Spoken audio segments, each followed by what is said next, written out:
Get ready for a chilling night. Immerse yourself in horror stories that will accompany you until you sleep. If these dark narratives help you delve into the world of dreams, don't forget to like and subscribe to the channel for more eerily peaceful nights.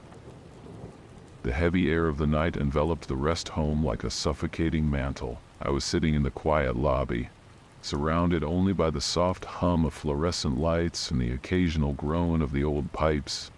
It was yet another night on my extra shift, part of my plan to fund my long-desired trip abroad. The clock struck 2:13 a.m., and the silence was almost palpable.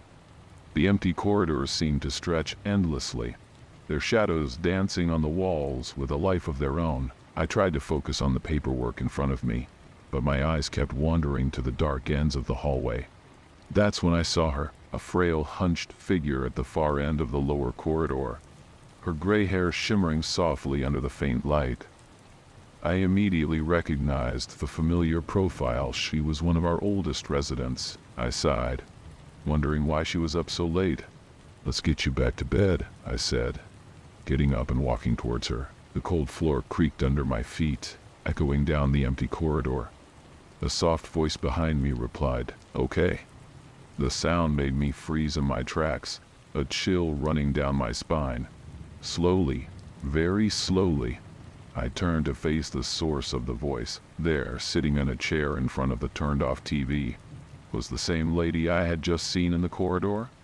My heart leaped to my throat, and I felt the blood drain from my face. She looked at me with a confused expression, clearly not understanding my reaction. My eyes darted back to the corridor, but the figure I had seen was gone. The corridor was empty, the shadows dancing on the walls as if mocking me. My mind struggled to process what had happened. Horror, what had I seen?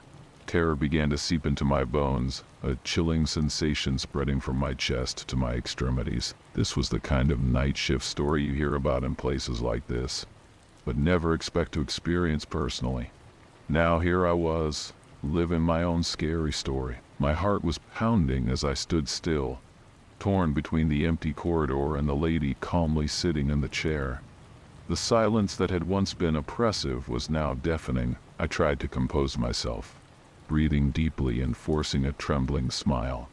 "Are you all right? You seem to have seen a ghost," the elderly lady commented, her frail voice cutting through the tense air.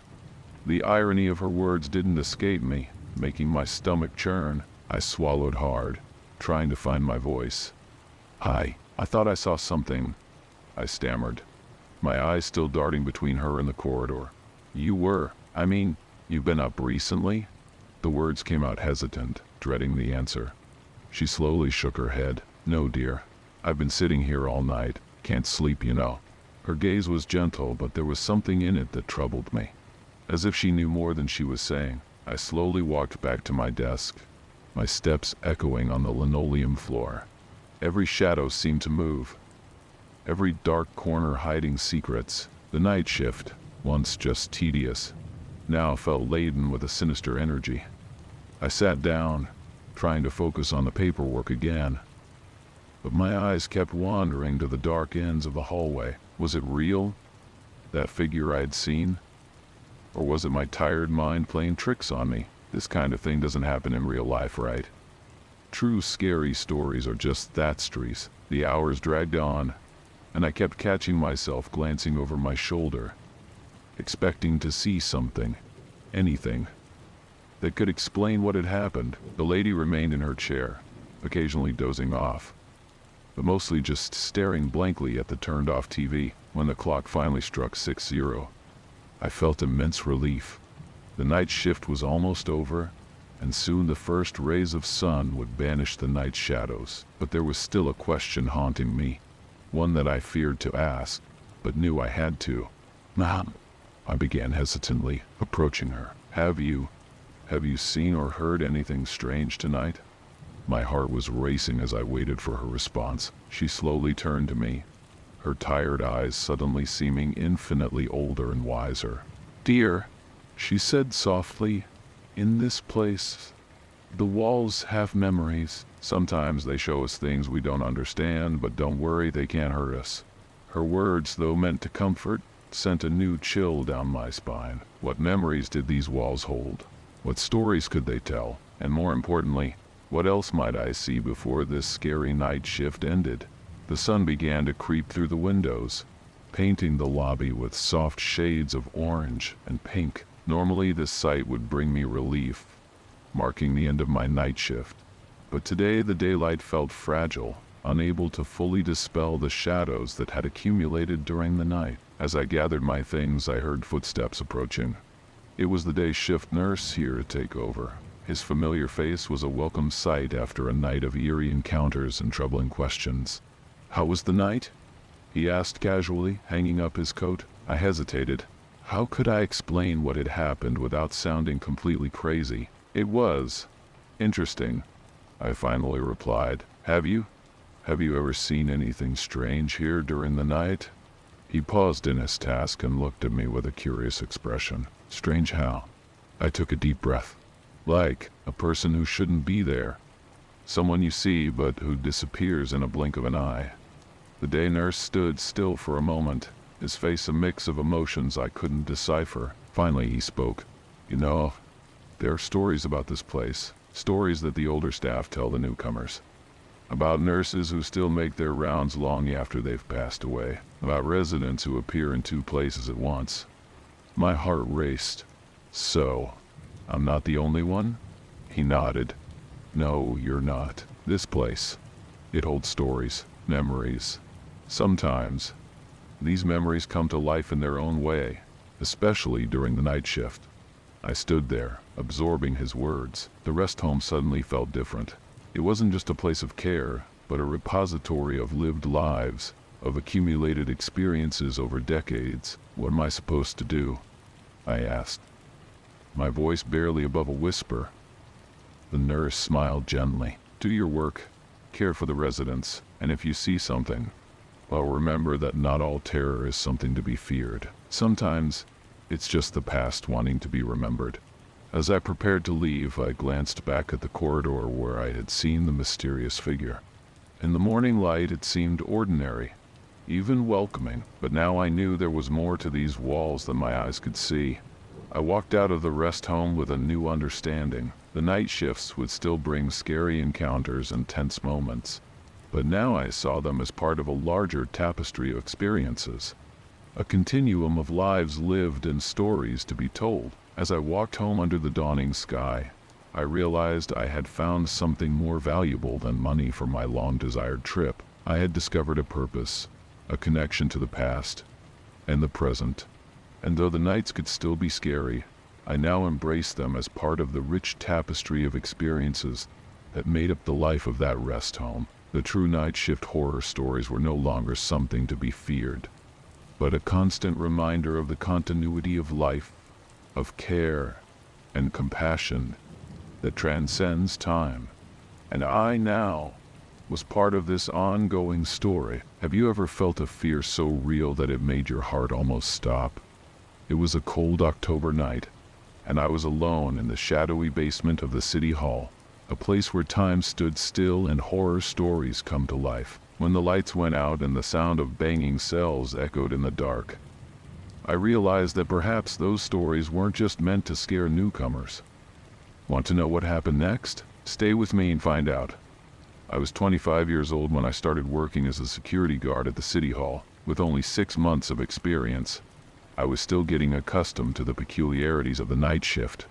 The city hall building was an imposing 19th century structure, with 3 floors above ground and a basement that few people knew about. On that October night, the air was cold and damp as I arrived for my shift at 10 p.m. The streets were deserted and the silence was broken only by the occasional howl of the wind. I entered the building, greeting the colleague from the previous shift with a wave. My routine included regular rounds throughout the entire building, but the part that bothered me the most was the basement. Down there was a set of abandoned detention cells, remnants from a time when the city hall also served as the local jail. Those cells hadn't been used in decades, but they were still part of my patrol route. As the night progressed, I tried to distract myself with mundane thoughts. avoiding recalling the night shift horror stories that the more experienced colleagues used to tell. They were spine-chilling tales that I preferred to believe were just made up to scare newcomers. Around 1 a.m., it was time for my second round in the basement. I took a deep breath, grabbed my flashlight, and descended the creaky stairs. The basement was a place that seemed frozen in time. A long corridor, approximately 20 meters wide and 100 meters long, stretched before me with rusty metal cells on both sides. Old lamps hung from the low ceiling, casting a dim, yellowish light over the area.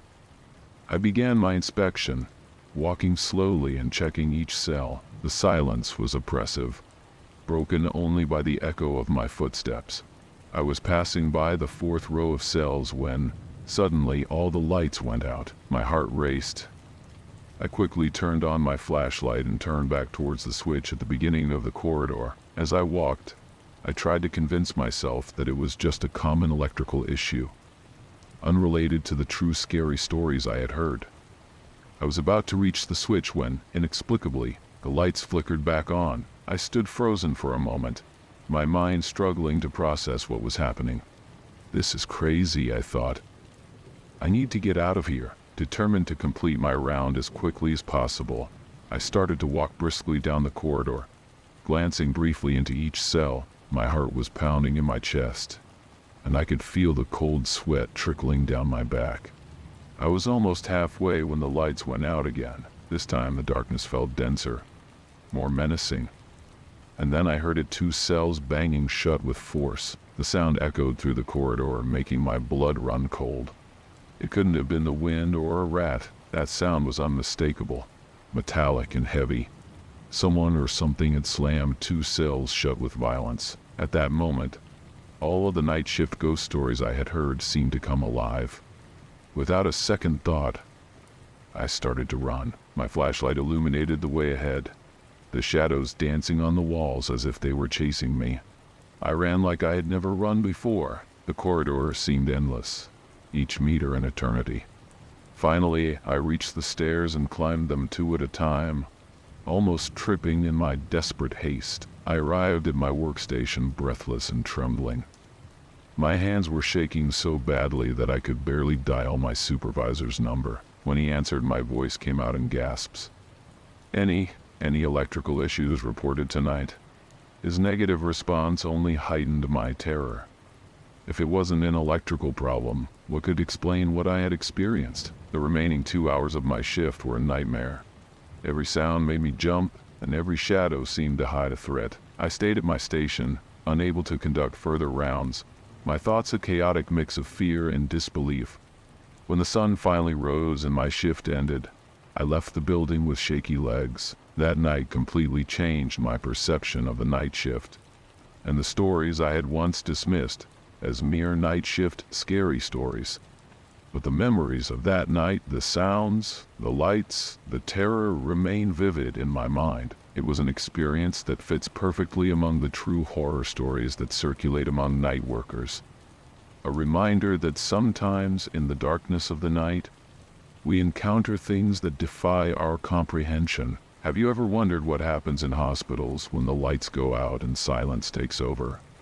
Imagine being alone in an old building where every shadow seems to hold a story. On my last week of the night shift, something inexplicable happened that sent chills down my spine. From a phone that should have been muted to whispers coming from empty rooms, what I witnessed goes beyond the horror stories we tell to scare newcomers. Do you want to know what really happened that night?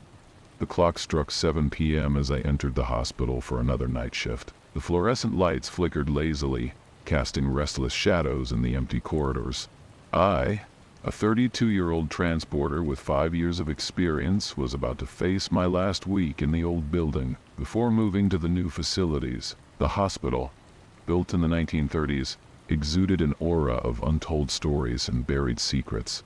Its peeling walls and creaking floors were silent witnesses to countless lives saved and lost. At night, the place took on a completely different atmosphere, as if the past decided to wake up and wander through the hallways. My job consisted of transporting patients between floors and departments. It was a routine I knew well, but it never ceased to surprise me with its nighttime peculiarities. On that particular night, a strange feeling hung in the air, as if the hospital itself was conscious of its imminent retirement. As I walked towards the elevator, I passed by the recently closed east wing on the 4th floor.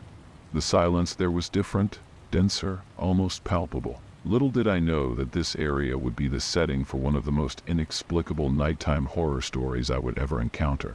Stepping into the elevator, I reflected on the countless night shift ghost stories circulating among the staff. I had always treated them with skepticism, favoring rational explanations for the strange nighttime occurrences. However, something told me that this night would be different, that I was about to become a part of one of those true horror stories that made newcomers tremble. The elevator bumped to a stop at the 4th floor, and the doors opened to reveal the partially lit corridor of the West Wing.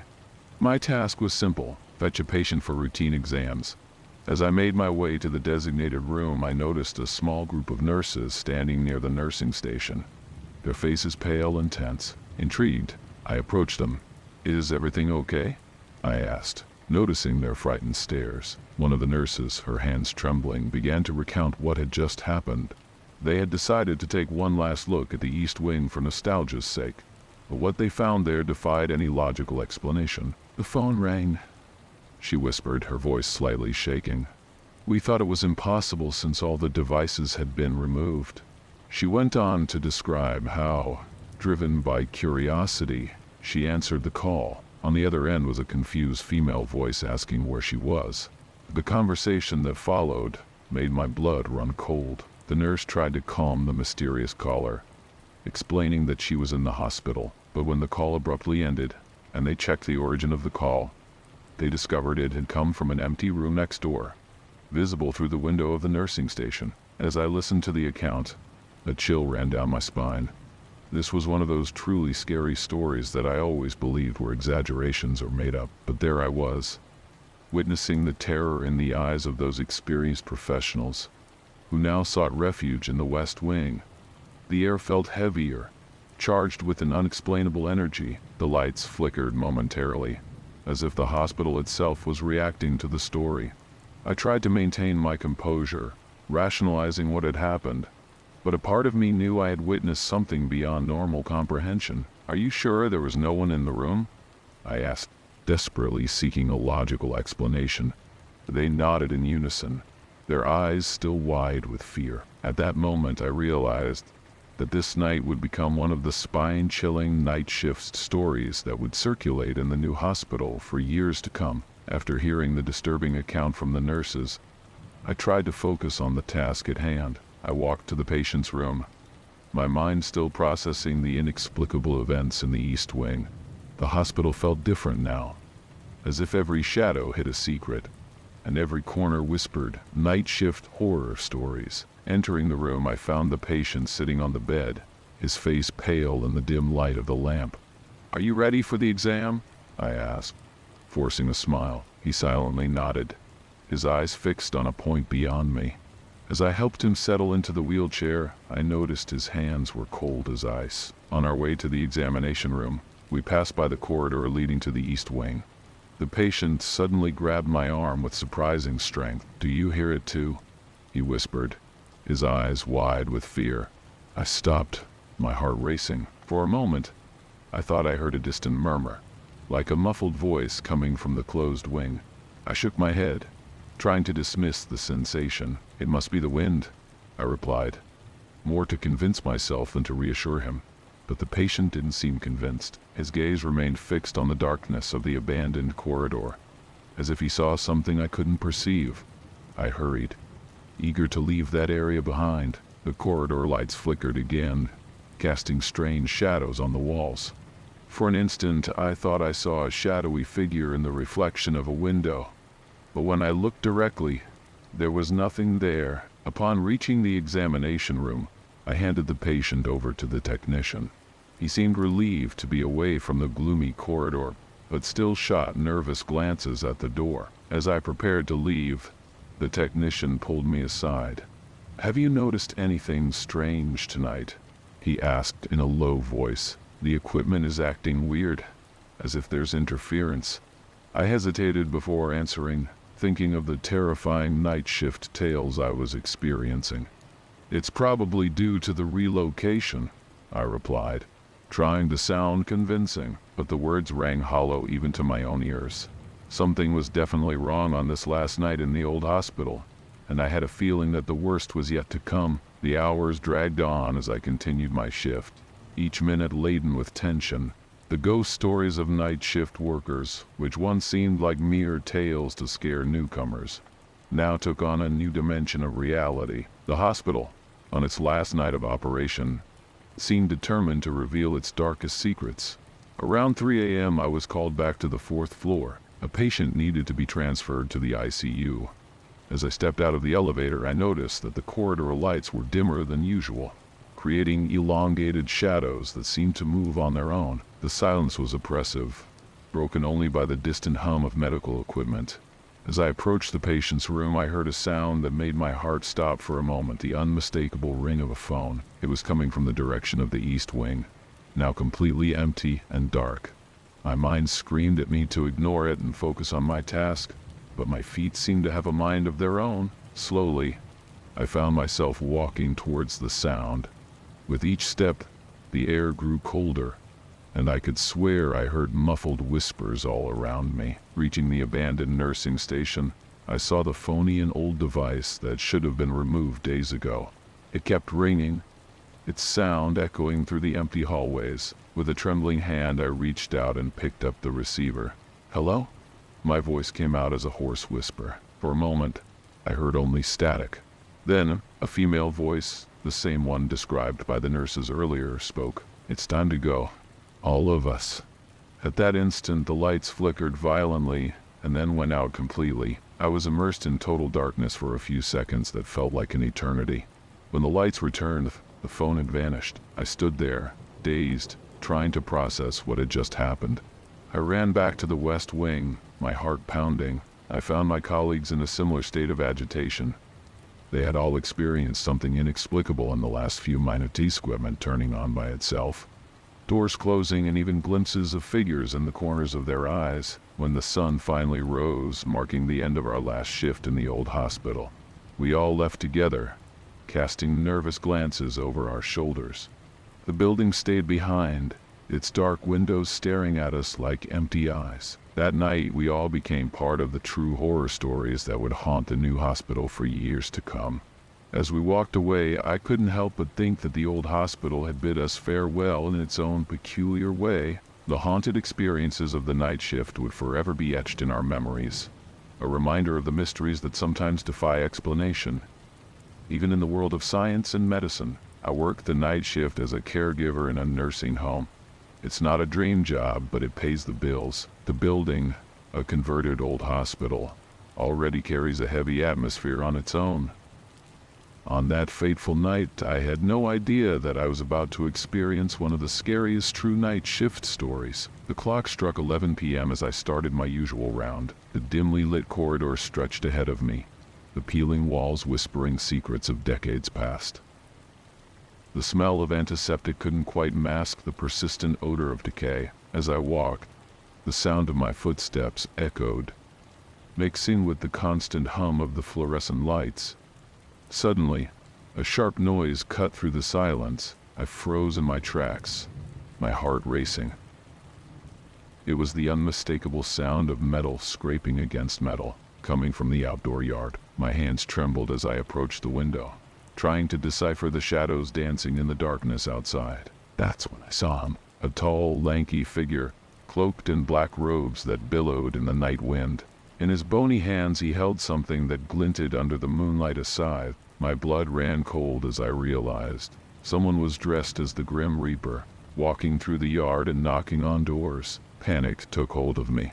My mind screamed to run, to call for help, but my body seemed frozen. I watched, horrified, as the figure moved from door to door, knocking with a slow, deliberate cadence.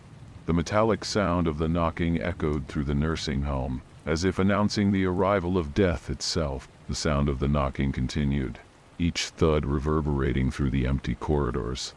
My heart hammered in my chest as I forced myself to snap out of my stupor. I had to do something, to alert someone. With trembling legs, I rushed to the nursing station, my fingers frantically dialing the phone. "Security? There's someone in the yard, dressed as the Grim Reaper," I whispered, my voice shaking. The guard on the other end of the line promised to arrive in minutes, but each second felt like an eternity. The residents were starting to wake up, confused and scared voices echoing from their rooms. I took a deep breath, trying to calm myself. It was my duty to soothe the elderly, even though I myself was on the verge of a breakdown. I walked down the corridor, whispering words of comfort through the half-open doors. "It's all right. Go back to sleep. It's just a misunderstanding." But it wasn't all right. The noise outside had ceased, and a sepulchral silence had taken over the place. Suddenly, a sharp scream cut through the air, coming from the room at the end of the corridor. I ran towards the sound, my heart in my throat. The door was ajar, and I could see the silhouette of the Grim Reaper looming over one of the beds. The moonlight filtered through the window, casting grotesque shadows on the wall. The resident, usually a calm old man, was sitting upright, his eyes wide with terror. "Death has come for me," he shouted, pointing at the shadowy figure. My body reacted before my mind could process. I grabbed the first object I found, a bedside lamp, and advanced into the room. "Get out of here," I shouted, brandishing my makeshift weapon. The figure turned abruptly, the plastic scythe falling to the floor with a dull thud. In that moment, the mask of death slipped, revealing a young, scared face. He wasn't a monster, nor a supernatural entity. He was just a boy, no older than a teenager, trembling with fear in the face of my threatening stance. I'm sorry," he stammered, tears welling up in his eyes. "It was just supposed to be a prank. I didn't mean to actually scare anyone." The adrenaline began to dissipate, leaving me exhausted and confused. The elderly man in the bed looked from me to the boy, his expression oscillating between fear and confusion. In that instant, the security guards finally arrived, breathless and with wide eyes. I quickly explained the situation, watching as they gently but firmly escorted the young man out. The rest of the night passed in a blur of reports, explanations, and attempts to soothe the agitated residents. When the sun finally rose, marking the end of my shift, I felt drained. The true night shift horror stories aren't always about ghosts or paranormal phenomena. Sometimes, the true horror lies in the unintended cruelty of youth, in the frailty of old age, and in the loneliness we all face. As I walked home exhausted, I promised myself that I would bring more light to the dark nights of that nursing home. The walk home had never felt so long. The empty morning streets echoed the sound of my weary footsteps, while my mind replayed the events of the night. The dawning sky began to brighten, but the shadows of the experience still lingered over me.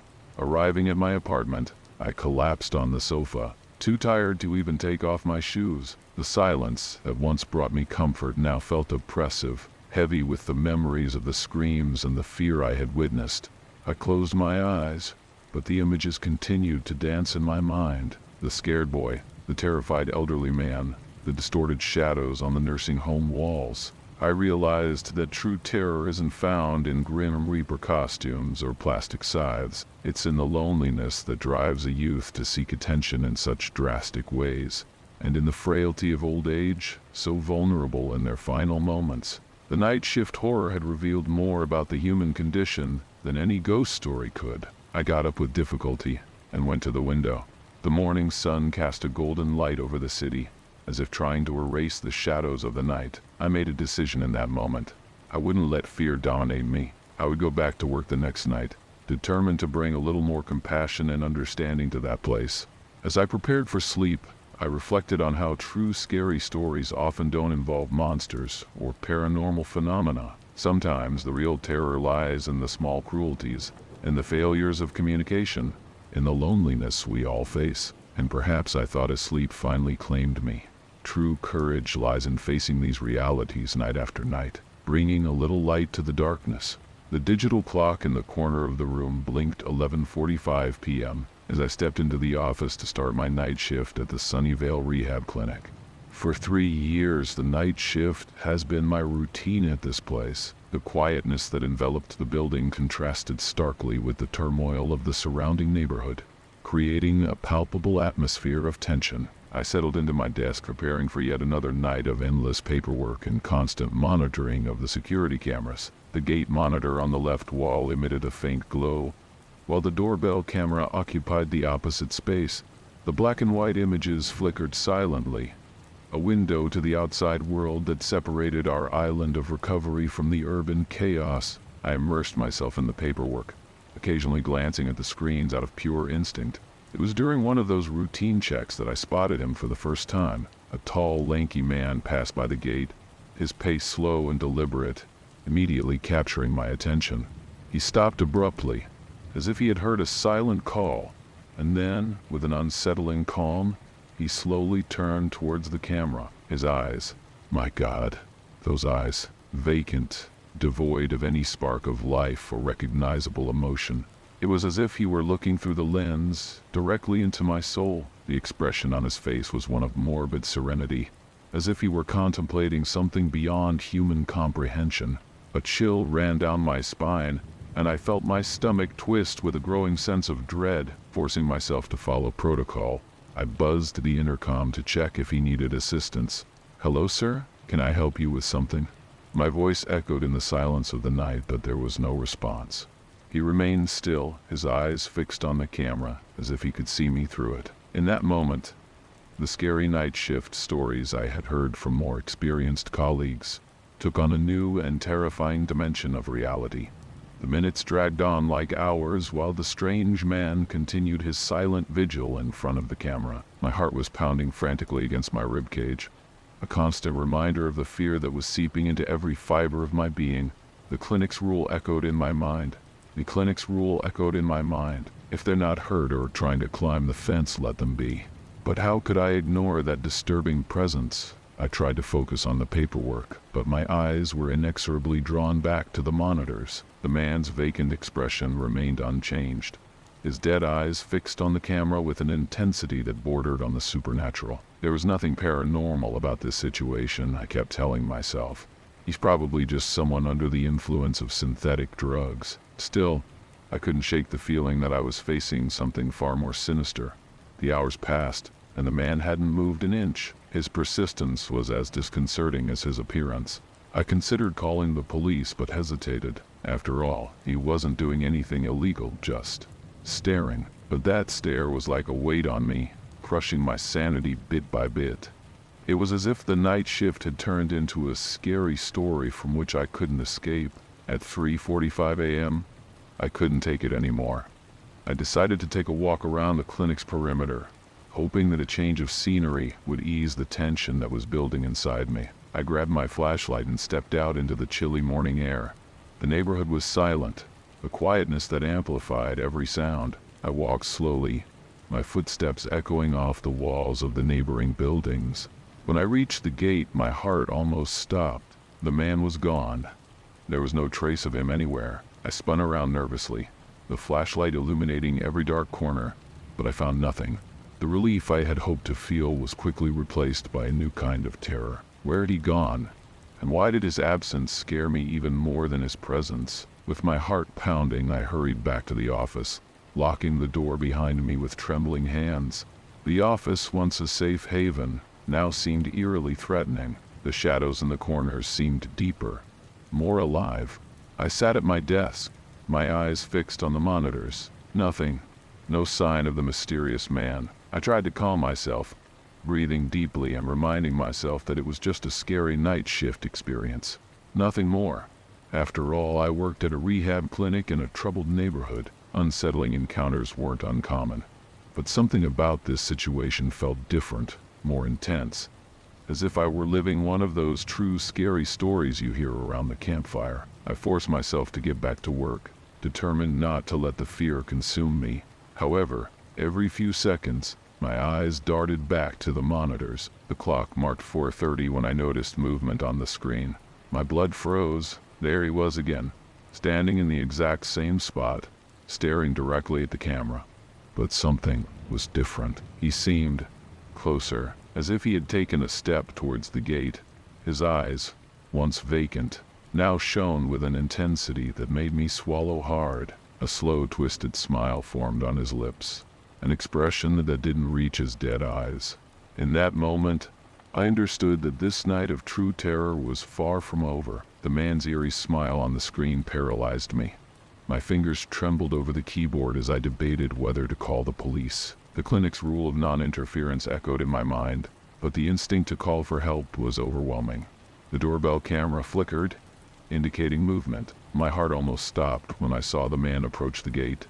His movements were fluid, almost inhumanly graceful. He raised his long, pale hand towards the doorbell, his fingers extending towards the button. The strident sound of the bell cut through the silence of the early morning, making me jump out of my chair. With wobbly legs, I approached the intercom. "See, can I help you?" I stammered. Silence. On the screen, the man tilted his head, his twisted smile widening impossibly. "Let me in," he whispered, his voice a metallic rasp that made my hair stand on end. "I just want to talk." I swallowed hard, feeling cold sweat trickle down my back. "I'm sorry, sir. I can't let you in. Please go away, or I'll have to call the authorities." My voice sounded firmer than I felt. The man's smile vanished, replaced by an expression of fury so intense that I recoiled. He lunged at the gate, shaking it violently. "Let me in," he roared, his voice now unrecognizable, almost bestial. I rushed to the phone, frantically dialing the police. As I reported the situation, I heard a deafening crash. The man had broken through the gate. I locked myself in the office, my heart hammering as I heard footsteps approaching down the corridor. The doorknob turned, and I held my breath. The seconds dragged on like hours until, finally, I heard sirens in the distance. The footsteps retreated quickly, and when the police arrived, the man had disappeared again. As I gave my statement to the officers, I couldn't help but think that this terrifying night shift would change my life forever. The scary stories I used to hear with skepticism now seemed pale in comparison to what I had experienced. As the sun rose, marking the end of my shift, I vowed that I would never again underestimate the dangers that the night can hide. Have you ever imagined being alone in a hospital at night and seeing someone who shouldn't be there? Let me tell you about the night I encountered an elderly lady in an empty room, only to find out that she had passed away hours earlier. The dark corridors and unexplained sounds had always been part of the night shift. But on that dawn, everything changed. Are you ready to uncover what happened next? With 3 years of experience as a night shift cleaning assistant, I was already accustomed to the silent and sometimes disturbing routine of that place. The building, an imposing structure of concrete and glass, seemed to come alive during the late hours, its corridors echoing with unexplained sounds that I preferred to ignore. On that particular night, I was assigned to clean 2 recently vacated rooms on the 3rd floor. There were connecting rooms, sharing a single exit to the main corridor. As I pushed my cleaning cart into the elevator, I couldn't shake the feeling that something was different. The air felt denser, charged with an energy I couldn't explain. I started with the first room, following my usual routine. I changed the linens, disinfected the surfaces, and swept the floor with mechanical efficiency. My thoughts wandered, as they often did during these repetitive tasks. I reflected on how my life had led me to this solitary job, cleaning up after strangers during their stays in the hospital. After finishing the first room, I realized I needed to restock my supplies. I left my cart in the hallway and headed down to the storage room in the basement. The hospital at night was a maze of shadows and flickering fluorescent lights, each dark corner seemingly hiding secrets I preferred not to uncover. 10 minutes later, I returned with the necessary items, ready to tackle the second room. That's when everything changed. As I entered the room, my heart nearly stopped. Seated in a chair by the window was an elderly lady. She was hunched over herself, as if carrying the weight of the world on her frail shoulders. For a few seconds, I stood frozen, staring at this unexpected figure.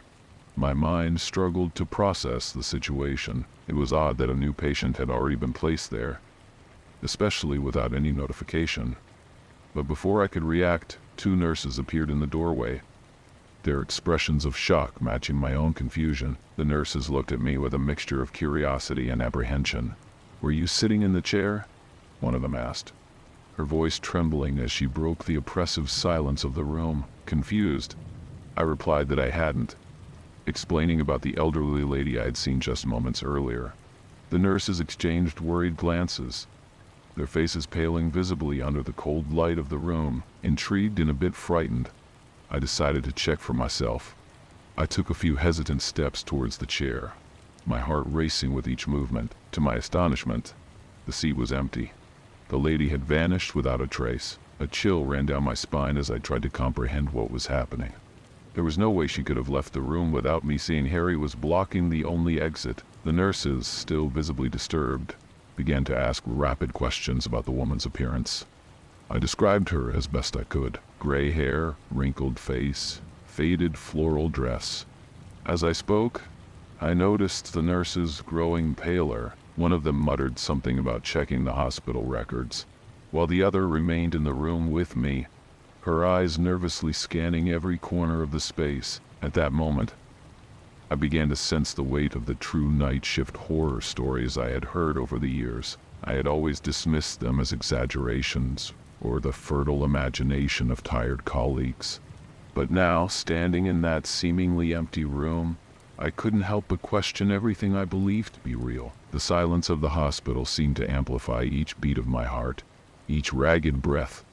The nurse who stayed with me finally broke the silence. "You know," she began, her voice almost a whisper, "there are night shift ghost stories in this hospital. Things that no one can explain." She hesitated for a moment before continuing. "But I never thought I'd live to see something like this." Her words echoed through the room, adding a new layer of tension to the already heavy air. I wanted to say something, anything to ease the oppressive atmosphere, but the words stuck in my throat. The silence that followed was interrupted by the hurried return of the other nurse. Her face was pale, her eyes wide with shock. "You won't believe this," she said, her voice trembling slightly. "The description you gave, it matches exactly a patient who passed away in this room just 4 hours ago, shortly before your shift started." The revelation hit us like a bucket of cold water.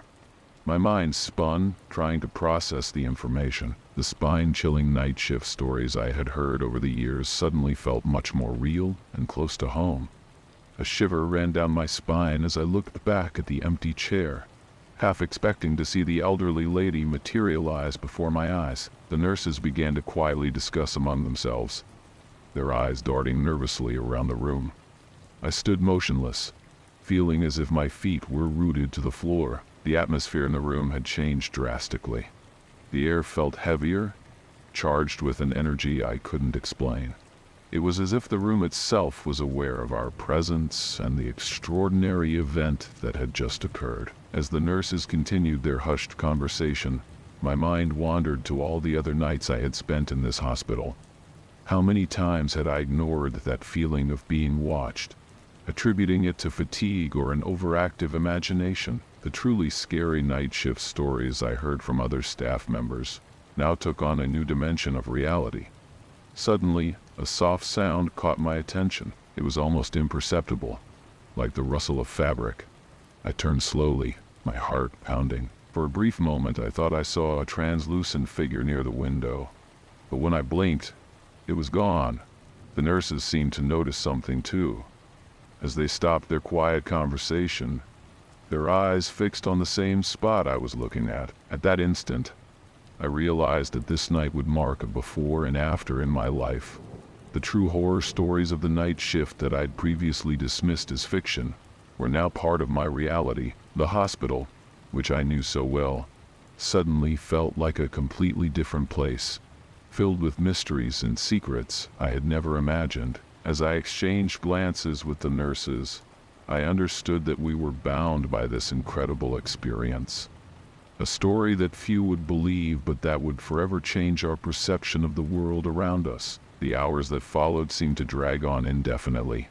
None of us dared to leave the room immediately, as if fearing to break the spell or the nightmare that we had experienced. The nurses and I remained silent, each lost in our own thoughts, trying to rationalize the inexplicable.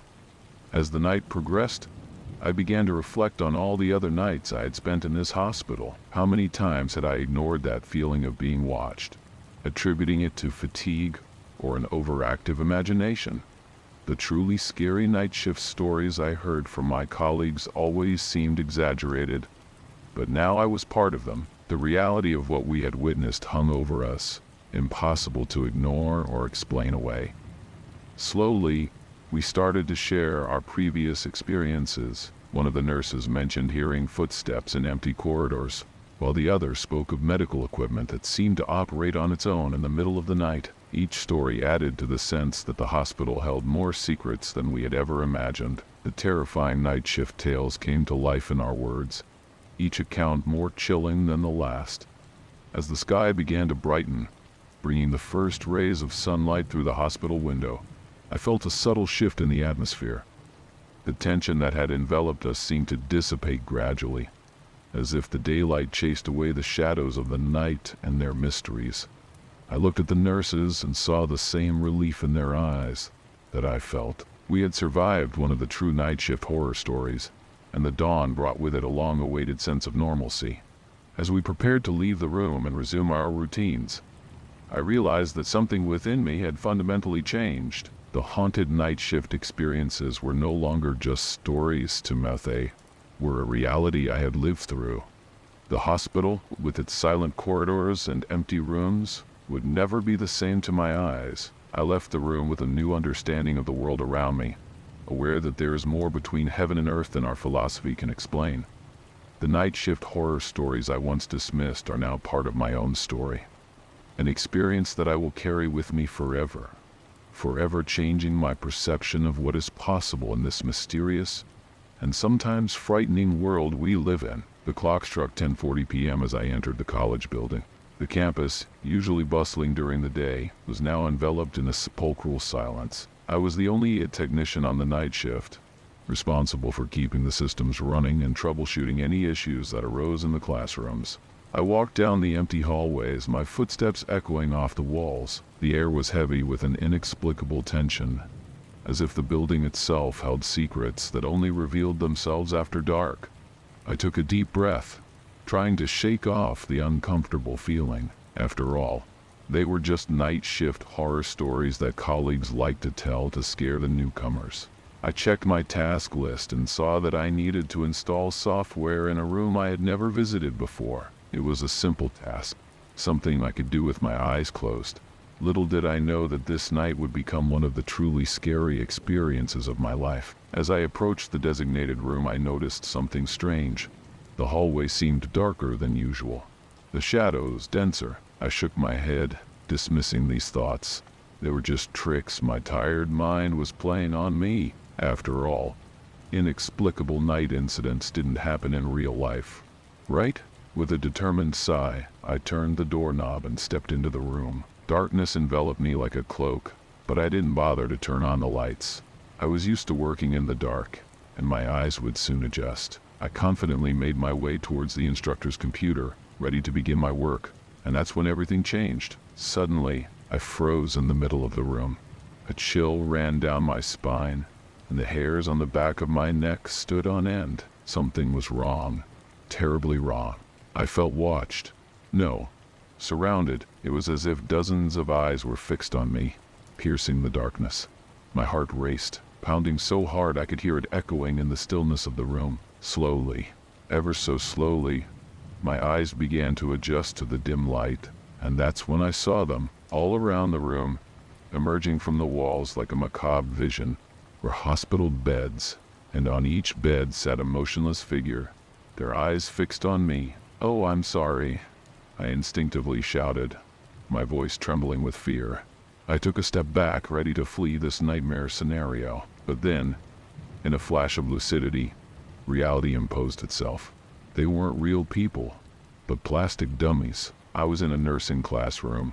The relief I felt was momentary. Even knowing they were just mannequins, I couldn't shake off the oppressive feeling that permeated the room. The shadows seemed to dance on the walls, and the empty eyes of the dummies continued to follow me. It was as if in some way they were aware of my presence.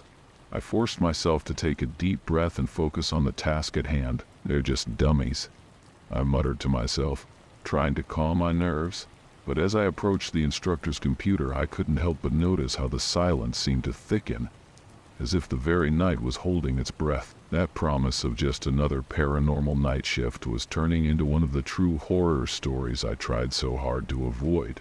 I sat down at the computer, my fingers trembling slightly as I typed. The monitor illuminated my face with an eerie glow, casting distorted shadows across the room.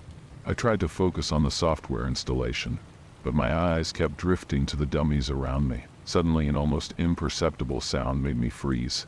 It was like a whisper, so faint it could have been the wind blowing through the window cracks, but there was no breeze on that hot night. The whisper grew, turning into an unintelligible murmur that seemed to come from all sides at once. My heart raced again. I spun around abruptly, half expecting to see the dummies moving, coming to life, but they remained still, their glassy eyes reflecting the bluish light of the monitor. However, something had changed. The shadows seemed denser, almost tangible, as if they were slowly creeping closer. I swallowed hard, trying to convince myself it was just my imagination playing tricks. After all, scary work stories were common among night shift workers, but they never amounted to more than tales to scare the newcomers.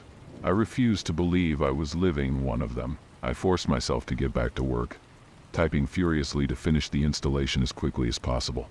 The murmurs continued to rise and fall like waves, sometimes seeming to form words I almost understood. The feeling of being watched intensified, and I could swear that, out of the corner of my eye, I saw the dummies moving, their plastic faces contorting into impossible expressions. With trembling hands, I finally completed the software installation. A sigh of relief escaped my lips, but it was quickly swallowed by the oppressive silence of the room. I was about to get up when I noticed something strange on the monitor. My reflection was not alone.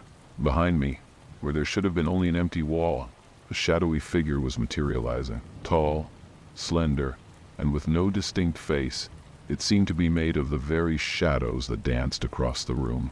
My body froze, unable to move as I watched. Horrified, the creature approached. The whispers, once almost inaudible, now echoed through the room with chilling clarity. "Join us," they said. "Become part of the eternal silence." In a burst of adrenaline, I spun the chair, ready to face whatever that thing was, but the room was empty, except for the dummies. However, something was terribly wrong. The mannequins, once motionless, were now standing around my chair, their empty eyes fixed on me, their articulated mouths open in silent screams. In a leap, I jumped to my feet and ran for the door, my heart threatening to burst out of my throat, but the doorknob wouldn't turn, as if it had been welded shut. I pounded on the door, screaming for help, but my voice seemed to be swallowed by the shadows that were now moving like living creatures on the walls. That's when I felt something cold touch my shoulder. Slowly, reluctantly, I turned. The dummies had moved closer, their limbs twisting in unnatural ways, like marionettes controlled by invisible strings, and behind them, the shadowy figure loomed, its arms reaching out like tentacles of darkness. In a final act of desperation, I closed my eyes and threw myself against the door with all my might. To my surprise, it opened, and I fell into the illuminated hallway. I quickly got to my feet, looking back at the room. Everything was normal. The dummies in their beds, the shadows still. No sign of the shadowy figure, but I knew what I had seen, what I had felt. I ran down the hallways, out of the building, and didn't stop until I reached my car, breathless and trembling.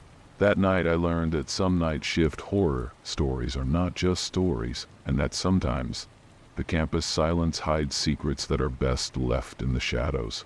I handed in my resignation the next morning. Some may say it was just my imagination, stress, or fatigue, but I know the truth. And every time I pass by the campus at night, I can't help but wonder, who will be the next to discover what lurks in the shadows of silence? I've always been the type of person who prefers the tranquility of the night. Maybe that's why I accepted the night janitor job at Primavera Municipal School. My routine was simple. Start at 10 p.m., clean the classrooms, hallways, and bathrooms, and leave at 6 a.m. No big deal, right? Well, that's what I thought until that night. The school was an old building, constructed in the 50s, with long U-shaped wings. The exposed brick walls silently told stories of generations of students who had passed through its halls. During the day, the place bustled with the energy of hundreds of children. But at night, it was a completely different world. On that particular night, I started my routine as usual. Broom in hand, I walked down the hallways, removing the remnants of the busy day. The silence was broken only by the sound of my footsteps and the occasional creak of a door. As I progressed through the wing, I turned off the lights behind me, creating a moving border between light and darkness. I was almost done cleaning the wing when I noticed something strange. One of the lockers at the end of the hallway was slightly ajar. I was sure I had closed it earlier. Must have been the wind, I thought, trying to convince myself, but something in the back of my mind told me there was no breeze on that hot summer night. As I approached to close the locker, I felt a chill run down my spine. It was as if the air around me had become heavier, denser. I shook my head, trying to shake off the feeling. It's just scary night shift stories, I muttered to myself, closing the locker with a determined click. Little did I know that this night would bring truly scary experiences, becoming one of the true horror stories I would never forget. I continued my nightly rounds, trying to ignore the uneasiness growing inside me. The corridor seemed to stretch endlessly, the shadows dancing on the walls as I advanced. It was just another night on my paranormal night shift. Though I didn't know it yet, I reached the end of the U-shaped wing, where the doors to the rest of the school were located.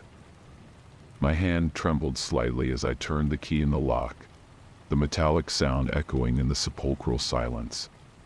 It was then that I heard something that made my heart leap, a distant, muffled child's laughter. I froze, my eyes frantically scanning the dark corridor. "Hello?" I called out, my voice trembling, breaking the silence. No answer, just the low hum of the fluorescent lights above. I tried to convince myself it was just my imagination, fueled by all those scary work stories my colleagues always told. I decided to continue my work, forcing myself to focus on the routine tasks. I cleaned the last classrooms, my movements mechanical and hurried. The feeling of being watched didn't leave me, as if invisible eyes followed me everywhere.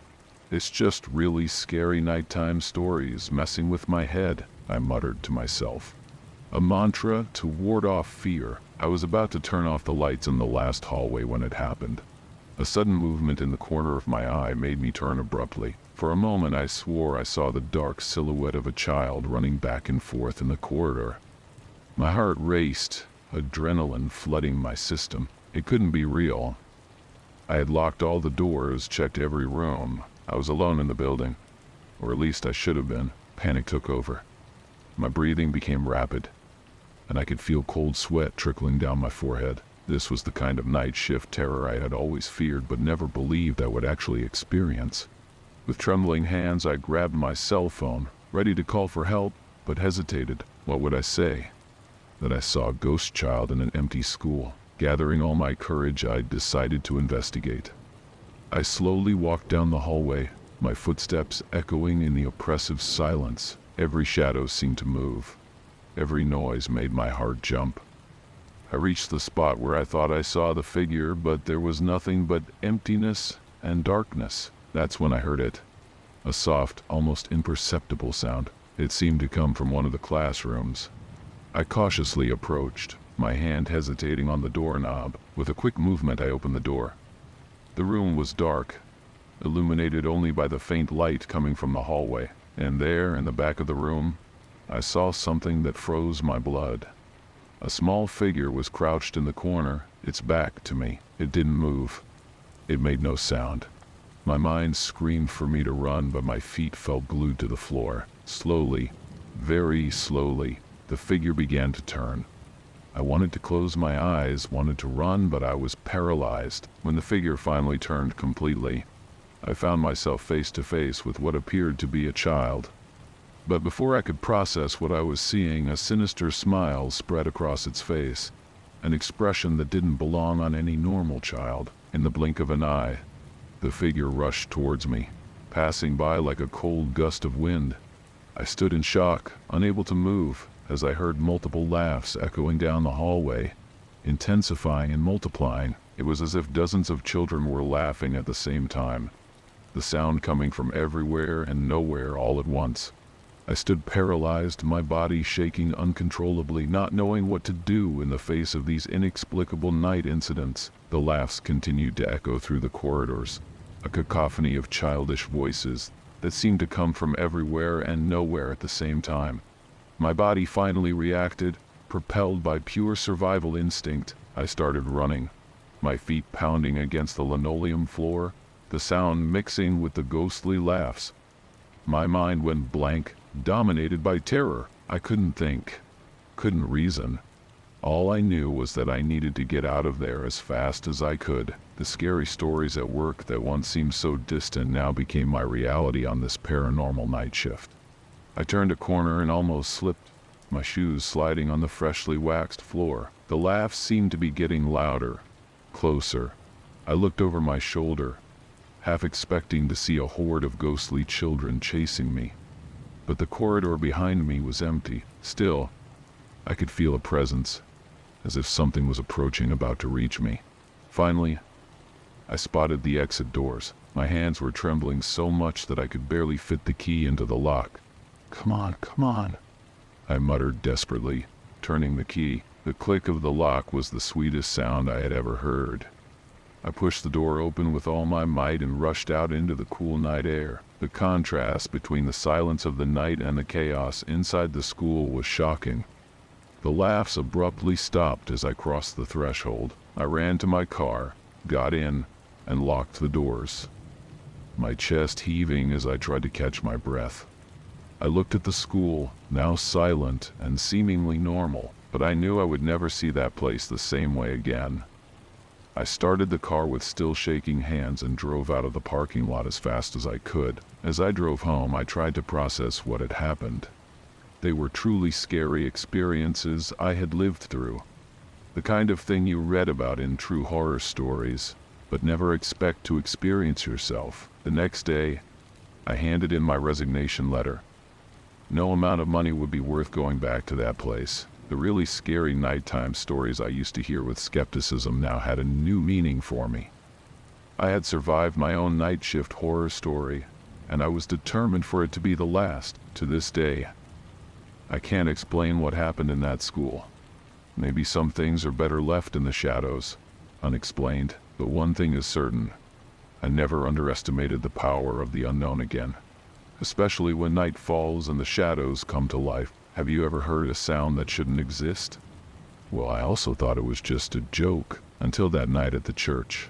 I started to hear an old piano playing by itself in the attic, in a place where no one else should be. I thought I was going crazy, but when I decided to investigate, what I found made me wish I had never gone up those stairs. If you think this is scary, just wait until you hear what happened next. The clock struck 7 p.m. as I entered the church for my night shift. The cold air and the sepulchral silence welcomed me like old acquaintances, shrouded in a mantle of darkness that seemed to weigh on my shoulders. I had been working as a night janitor for a few months, and the solitary routine no longer bothered me as much. Or at least that's what I thought. The night hid secrets that I was yet to discover. The church's imposing and ancient stone walls seemed to breathe with me as I walked down the central aisle, my footsteps echoing in a nearly supernatural way in the emptiness that surrounded me. The old fluorescent lights, scattered in strategic points, cast a yellowish glow that barely penetrated the deep shadows. The empty, dark, polished wooden benches watched my passage, like silent witnesses, guardians of long-forgotten stories. I started cleaning methodically, as I always did. It was a sort of ritual, an attempt to bring some order to a place where time seemed to have stopped. The smell of wax and old wood filled my nostrils as I wiped the polished surfaces, each of my movements accompanied by the rhythmic sound of the friction of the cloth against the altar. The statues, sculpted with serene and pious expressions, cast distorted and menacing shadows on the walls, distorting their sacred forms into something almost profane under the flickering light. As I progressed in my tasks, my mind began to wander, I thought about the scary stories that the other night shift workers sometimes shared. Stories that always seemed darker and more disturbing in the echo of the empty corridors. I recalled a custodian who once mentioned seeing a figure pass by the sacristy in a glimpse, or another who swore he had heard children's laughter coming from the empty confessional. Nervous laughter always accompanied these tales, as if no one wanted to admit how much those narratives affected us. I, particularly, had never experienced anything extraordinary. Until that night, the church's attic had always intrigued me. It was a place shrouded in mystery, with an air of abandonment that contrasted with the rest of the building. Up there, hidden from everyone's sight, rested an old piano, covered in a thin layer of dust, and surrounded by old furniture and objects that seemed to have been forgotten by time. I never understood why they kept it there, as it seemed broken and condemned to oblivion. Maybe it was just another relic of the past, destined to gather dust away from the eyes of the faithful. Or maybe, just like the church's darkest secrets, it was hidden in plain sight but kept from being found. As I was cleaning the altar, an unexpected sound broke the silence. Soft piano notes floated in the air, coming from the upper floor, shattering the calm and making me stop immediately. My heart raced, pounding in my temples, but I tried to calm myself. It must be someone playing a prank on me, I thought, trying to push away the fear that was starting to settle like a shadow within me. However, there was something different about that music, something that played with my nerves in a way I couldn't explain. With hesitant steps, I decided to investigate. I took a deep breath, gathering courage to climb the stairs that led to the attic. Each step creaked under my feet, as if protesting my intrusion. The melody continued, soft and melancholy, like a lament of lost souls, increasing my anxiety with each step. True horror stories began to invade my mind, but I tried to push them away, convincing myself that it was all just a prank or a disturbing coincidence. When I reached the top of the stairs, I hesitated. The attic door was ajar, a strip of darkness inviting me in. The air up there was different, denser, as if carrying centuries of secrets never revealed. I swallowed hard and pushed the door, which opened with an ominous creak, a sound that seemed to echo inside me, striking a note of deep discomfort. The music abruptly stopped, leaving only an oppressive silence, a void that weighed on my ears as if the whole world had held its breath. My eyes scanned the room, adjusting to the dim light. The attic was exactly as I remembered, dusty, filled with objects covered in sheets. And in the center, the old piano, its opaque surface reflecting the light that barely made its way through the dirty windows. There was no sign of life, no indication that anyone had been there playing moments ago. A chill ran down my spine as I contemplated the silent instrument, which now seemed a sinister presence in that time-forgotten place. I cautiously approached the piano, each step a decision between facing the unknown or succumbing to fear. The wooden floor creaked under my weight, as if the church itself protested my audacity. I touched the keys lightly, but no sound came out. As I suspected, the instrument was indeed broken, its out-of-tune and dusty strings incapable of producing any harmonic sound. Then, how could I explain the music I had heard? The terror of the night shift began to become a palpable reality, as if I were being sucked into one of the stories my colleagues told. A story in which I was the protagonist. As I turned to leave, eager to leave that unsettling place, a deafening crash came from behind me. I jumped, my heart almost stopping. The sound came from a large metal cabinet leaning against the wall. One of those old cabinets used to store valuables or important documents. I froze, unable to move, as my mind screamed for me to run away, to leave everything behind, and never look back. The crash of the metal cabinet still reverberated in my ears when I finally managed to move. My body trembled, torn between the instinct to flee and a morbid curiosity, that inexplicable attraction that fear provokes, pushing us towards the unknown even when we know that the best course of action would be to retreat. The truly scary nighttime stories I had heard now seemed like an omen of what I was about to face. With faltering steps, I approached the cabinet. Its cold surface reflected the little light that came through the dusty windows of the attic. I extended my trembling hand towards the handle. The cold metal against my skin made me hesitate. I took a deep breath, trying to calm my racing heart, fighting the feeling that something terrible was lurking, waiting for me to make a mistake. In a burst of courage, or perhaps madness, I turned the handle. The door opened with a prolonged creak, revealing nothing. The inside of the cabinet was empty, except for a few dusty shelves.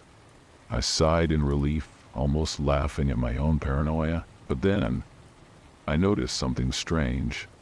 At the back of the cabinet, there were marks in the dust. They looked like fingers, as if someone or something had dragged itself out. My blood ran cold. The truly frightening experiences the other employees reported always had this element of inexplicability, this feeling that something was wrong, but you couldn't quite put your finger on it. And now, I was in the middle of one of those stories, living that nightmare. I backed away, my eyes fixed on the mysterious marks, my mind trying to process what my senses were telling me. And then, I heard it, a whisper, so soft that I almost thought it was my imagination. But it was there, coming from everywhere and nowhere at the same time, a voice without a body, murmuring words I couldn't comprehend, but that carried an implicit threat. Something primordial that awakened a deep fear within me. The paranormal night shift I had so feared was becoming a reality before my eyes. The whisper gradually grew louder, turning into a cacophony of indistinguishable voices, each one seeming to whisper directly into my ear. Even though the room remained empty, my entire body trembled, dominated by a primal fear. A fear that seemed to arise from the depths of my being, instinctive and uncontrollable. The truly scary work stories I'd heard from my colleagues now seemed like a mere prelude to the horror I was experiencing. Without thinking twice, I turned and ran towards the attic door. My feet barely touched the ground as I rushed down the stairs, stumbling and almost falling several times. Desperation driving my movements. The voices seemed to pursue me, echoing through the empty corridors of the church, as if they were alive, as if they were entities that fed on my terror. The piano started playing again, a frenzied and dissonant melody that blended with the chorus of whispers, creating a symphony of madness that threatened to shatter my sanity. I reached the ground floor of the church, breathless and disoriented. The benches and statues seemed to contort in the shadows, coming to life, moving imperceptibly but noticeably enough for me to know that I wasn't safe there. Unexplained night incidents like this were the nightmare of any night shift worker, and I was living one at that moment. Every shadow, every dark corner, seemed to hide something that watched me, something that was just waiting for the right moment to reveal itself. I ran towards the main door, my only thought being to escape that place, to flee before the worst happened. When I reached the exit, I glanced back, a mixture of fear and curiosity. What I saw will be forever etched in my memory, a shadowy figure at the top of the stairs, undefined and menacing, watching my escape with eyes I couldn't see but whose presence I could feel. I didn't wait to see more. Fear took over, and I burst through the door, the cold night air hitting me like a slap, a brutal reminder that I was alive. I ran down the deserted street, not looking back, until I reached home, each step a battle against the urge to glance over my shoulder, to check if I was being followed. I locked all the doors and windows, shaking uncontrollably, every sound a possible sign that something had followed me.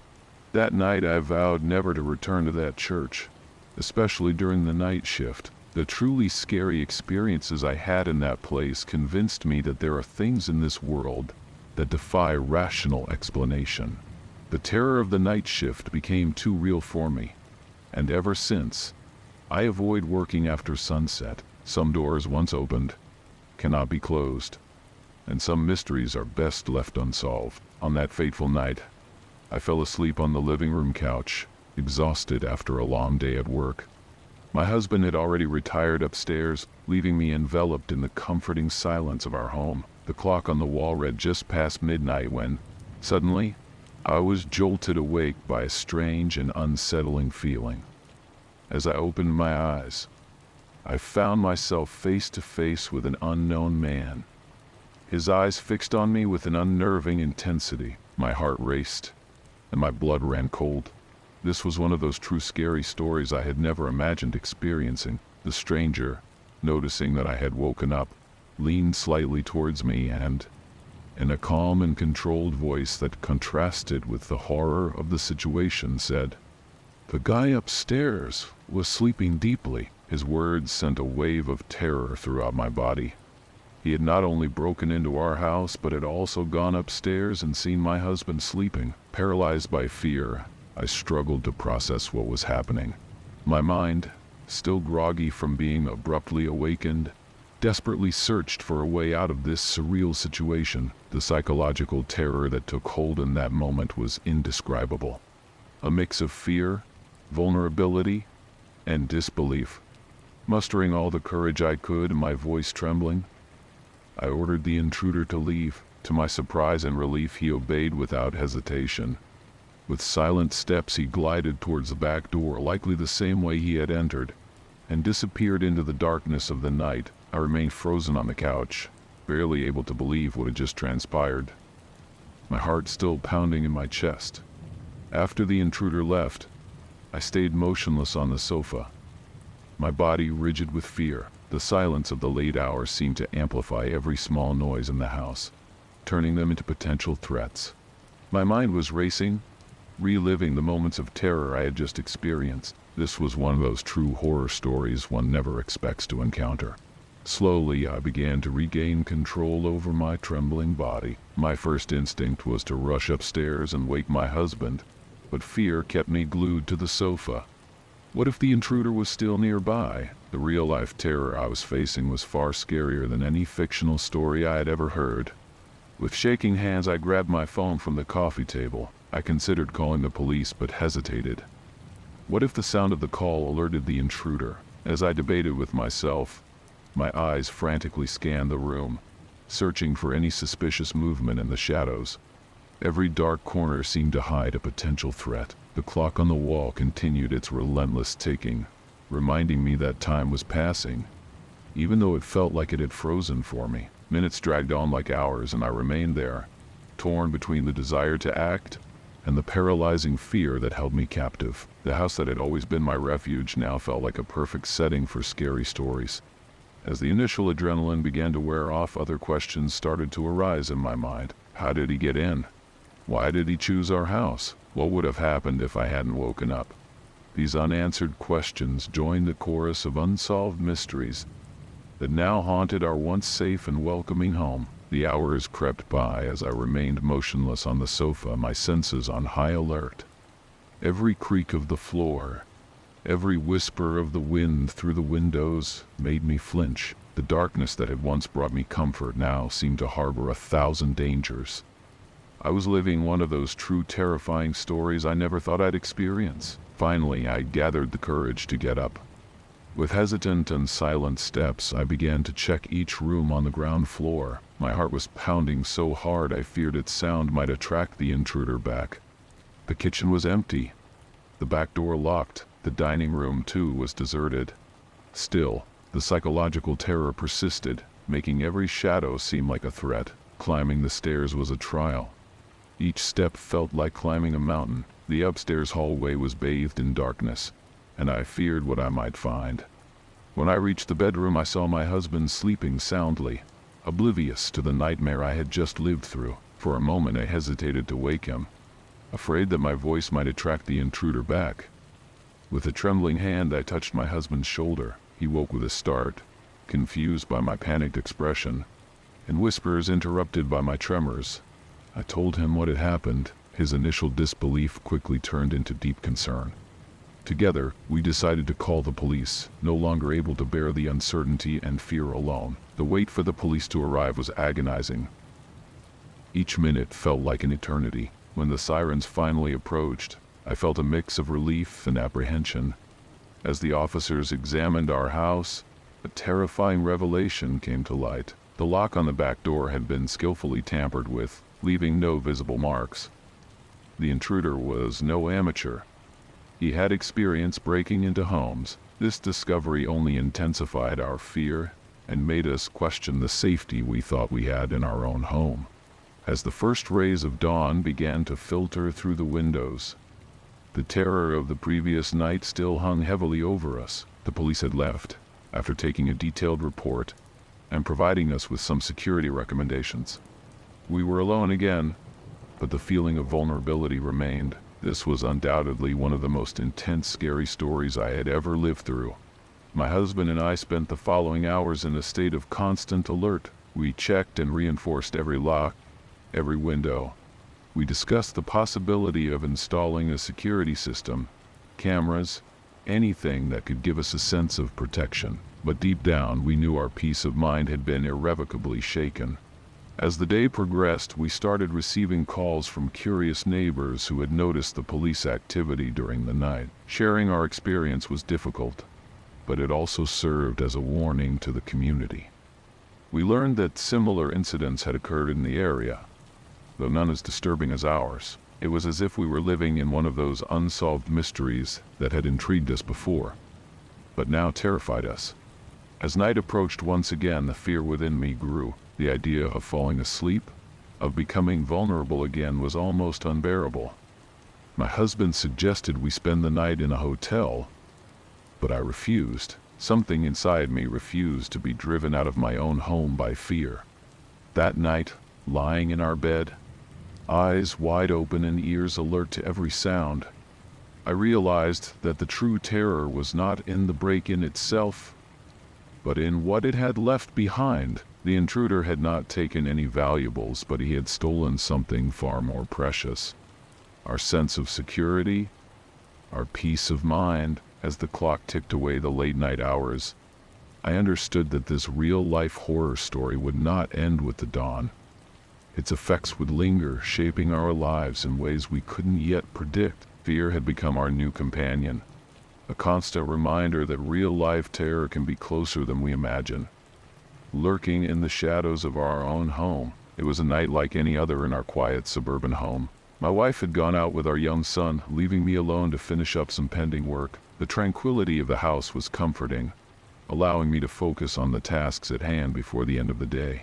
After a few hours poring over documents and spreadsheets, I decided to take a break for dinner. I left around 4:30 p.m., enjoying the fresh evening air to clear my head. The local restaurant was as cozy as ever, and the meal was pleasant, albeit solitary. I returned home at 6:30 p.m. to be greeted by our enthusiastic dog, eager for his evening walk. With the house still empty, I set about some routine household chores. I swept the floor, tidied up the living room, and even did some cleaning in the kitchen. It was then that I noticed the menu board on the fridge, filled with my wife's familiar handwriting, detailing the planned dinners for the week. I smiled, thinking of her organization and how it made our lives easier. My wife and son returned around 7:30 p.m. and we spent some time together, sharing the day's experiences and enjoying each other's company. Soon enough, fatigue set in, and at 9 p.m. I decided to turn in for the night. After all, mornings with a young child require well-rested parents. I had barely settled into bed, feeling the comfort of the sheets and the relaxation taking over my body, when my phone vibrated. It was a message from my wife, which I found strange considering she was downstairs. As I opened the message, I came face to face with an image that made my blood run cold. The menu board, which I had seen perfectly normal just a few hours ago, was now completely different. The words were jumbled. Random scribbles covered its surface, and there were incomplete words written in a handwriting that belonged to neither of us. That sight instantly snapped me back to full alertness, a sense of psychological terror beginning to take hold. My heart raced as I stared at the photo on my phone screen. The true scary stories I had heard seemed to come alive right before my eyes. I jumped out of bed, adrenaline coursing through my veins, and rushed downstairs. I found my wife in the kitchen, her face pale, reflecting the fear that I also felt. "Did you see this?" she whispered, pointing to the board on the fridge. There it was, exactly as in the photo, a chaos of letters and scribbles that made no sense. Some words were clearly in her handwriting, but they were distorted, stretched in impossible ways. Others seemed to be written by a shaky, unfamiliar hand. "Who could have done this?" I asked. more to myself than to her. Our 1-year-old son was sound asleep in his crib, and it was obvious that he couldn't be responsible for this disturbing alteration. The real-life terror was starting to sink in, turning our cozy home into a setting for spine-chilling stories. We examined every corner of the kitchen, looking for any sign of intrusion. The windows were closed, the doors locked. There was absolutely no indication that anyone had broken into our house. The unsolved mystery hung heavy in the air, increasing our anxiety with each passing minute. We decided to call the county sheriff. Despite the late hour, the seriousness of the situation warranted the call. As we waited, we couldn't take our eyes off the board. The words seemed to contort before our eyes, as if they had a life of their own. We were living a frightening tale, and we were the involuntary protagonists of this psychological horror. The sound of tires on the driveway broke the tense silence that had settled in our home. The sheriff arrived sooner than expected, perhaps sensing the urgency in our voices over the phone. His serious demeanor as he entered our kitchen only intensified the feeling that we were living one of those scary true stories we usually only heard about. With a flashlight in hand, the sheriff thoroughly examined every corner of our residence. His experienced eyes scanned every shadow, every crevice, looking for any sign of intrusion. I noticed his expression change subtly when he saw the board on the fridge, a mix of confusion and discomfort that didn't go unnoticed. In all my years of service, he began, his deep voice breaking the silence, "I've never seen anything like this around here." His words, though likely meant to reassure us, had the opposite effect. The fact that even an experienced officer was perplexed only heightened our anxiety. The house sweep revealed nothing out of place, no signs of forced entry, nothing missing. It was as if a ghost had come and gone without a trace, except for that disturbing menu board. The sheriff advised us to change the locks, a precaution that seemed oddly mundane in the face of the unexplainable event. As the officer prepared to leave, I couldn't help but notice a slight tremor in his hands as he put away his notebook. "You did the right thing by calling me," he said, but there was something in his tone that suggested he was just as disturbed as we were. The true horror stories we used to hear now seemed pale in comparison to what we were experiencing. With the sheriff gone, a heavy silence fell over our home. The clock on the wall seemed to mock us, its ticking hands moving with agonizing slowness. Each minute dragged on, laden with tension and anticipation. It was as if we were trapped in a time bubble, living through one of the most intense, scary stories imaginable. My wife and I took turns changing the locks, a process that would normally be tedious but now felt like our only defense against the unknown. The sound of the screwdriver echoed through the quiet house, punctuated only by the occasional creaks of the hardwood floor that, once familiar, now seemed laden with threat. The early morning hours crept by, and exhaustion began to weigh on us. Yet, the fear kept us alert, our senses heightened to any sound or movement out of the ordinary. The psychological terror was palpable, transforming ordinary shadows into threatening shapes and normal house noises into potential signs of danger. Seated at the kitchen table, our untouched coffee cups growing cold, we couldn't take our eyes off the menu board. The words and scribbles remained, a constant reminder of the inexplicable event that had turned our night upside down. It was as if that board was a window to something beyond our comprehension, a portal to the unknown that defied all logic. As the first rays of sunlight finally began to filter through the windows, we felt a momentary relief. The night of terror had passed, but the questions remained. What really happened that night? Who or what had altered our board in such a disturbing way? These questions would continue to haunt us in the days to come, turning our experience into one of those true scary stories that are passed down, leaving all who hear them with a chill down their spine and the unsettling realization that there are more things in heaven and earth than are dreamt of in our philosophy. I never imagined that a simple Christmas gift could turn into one of the most terrifying and inexplicable stories of my life. It was Christmas Eve, 2013, and my 5-year-old daughter could barely contain her excitement as she unwrapped the colorful package containing an Elsa doll from the movie Frozen. Her eyes sparkled with joy at the sight of the blonde-haired, blue-gowned princess, her features carefully molded to capture the essence of the Disney character that had won over the hearts of children worldwide that year. As a single mother working 2 jobs to support my small family, that gift represented months of saving. The smile on my daughter's face made it all worth it. That night she fell asleep hugging the doll, whispering "let it go" as she drifted off, and I, on the other side of the hallway, let out a sigh of relief mixed with happiness. She finally had what she had longed for, and it brought me a sense of fulfillment. The first few months with my daughter's new companion were uneventful. The doll sang and spoke when the button on her necklace was pressed, much to the delight of my little girl. I would watch with tenderness as imaginary play unfolded in our modest apartment in the suburbs of Houston. Elsa attended tea parties, chatted with other toys, and at night kept vigil over my daughter's peaceful sleep. Everything seemed normal, and the constant presence of the doll became part of our daily routine. I must confess, I've never been a big fan of dolls. There was something about their glassy eyes that always made me feel slightly uncomfortable. They seemed to be watching me, with a gaze I knew to be inanimate, but which still unsettled me.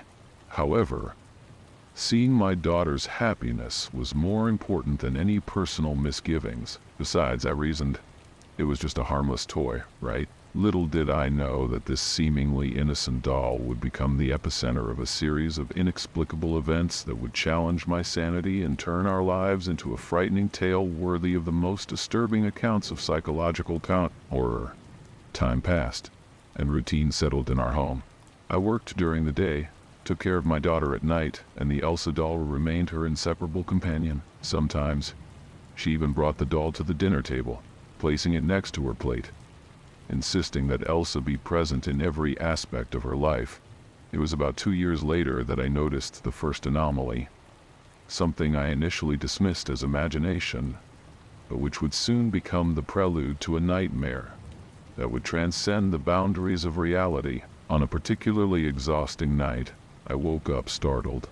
The soft, melodic sound of "Let It Go" echoed down the hallway. Confused and still groggy, I thought my daughter was playing. Even though it was well past midnight, I dragged myself out of bed, feeling the cold hardwood floor beneath my bare feet, and followed the sound to her room. The scene that greeted me froze my blood. My daughter slept soundly, wrapped in her pink blankets, but the Elsa doll, sitting on the shelf, was singing by itself. The button on its necklace was not pressed.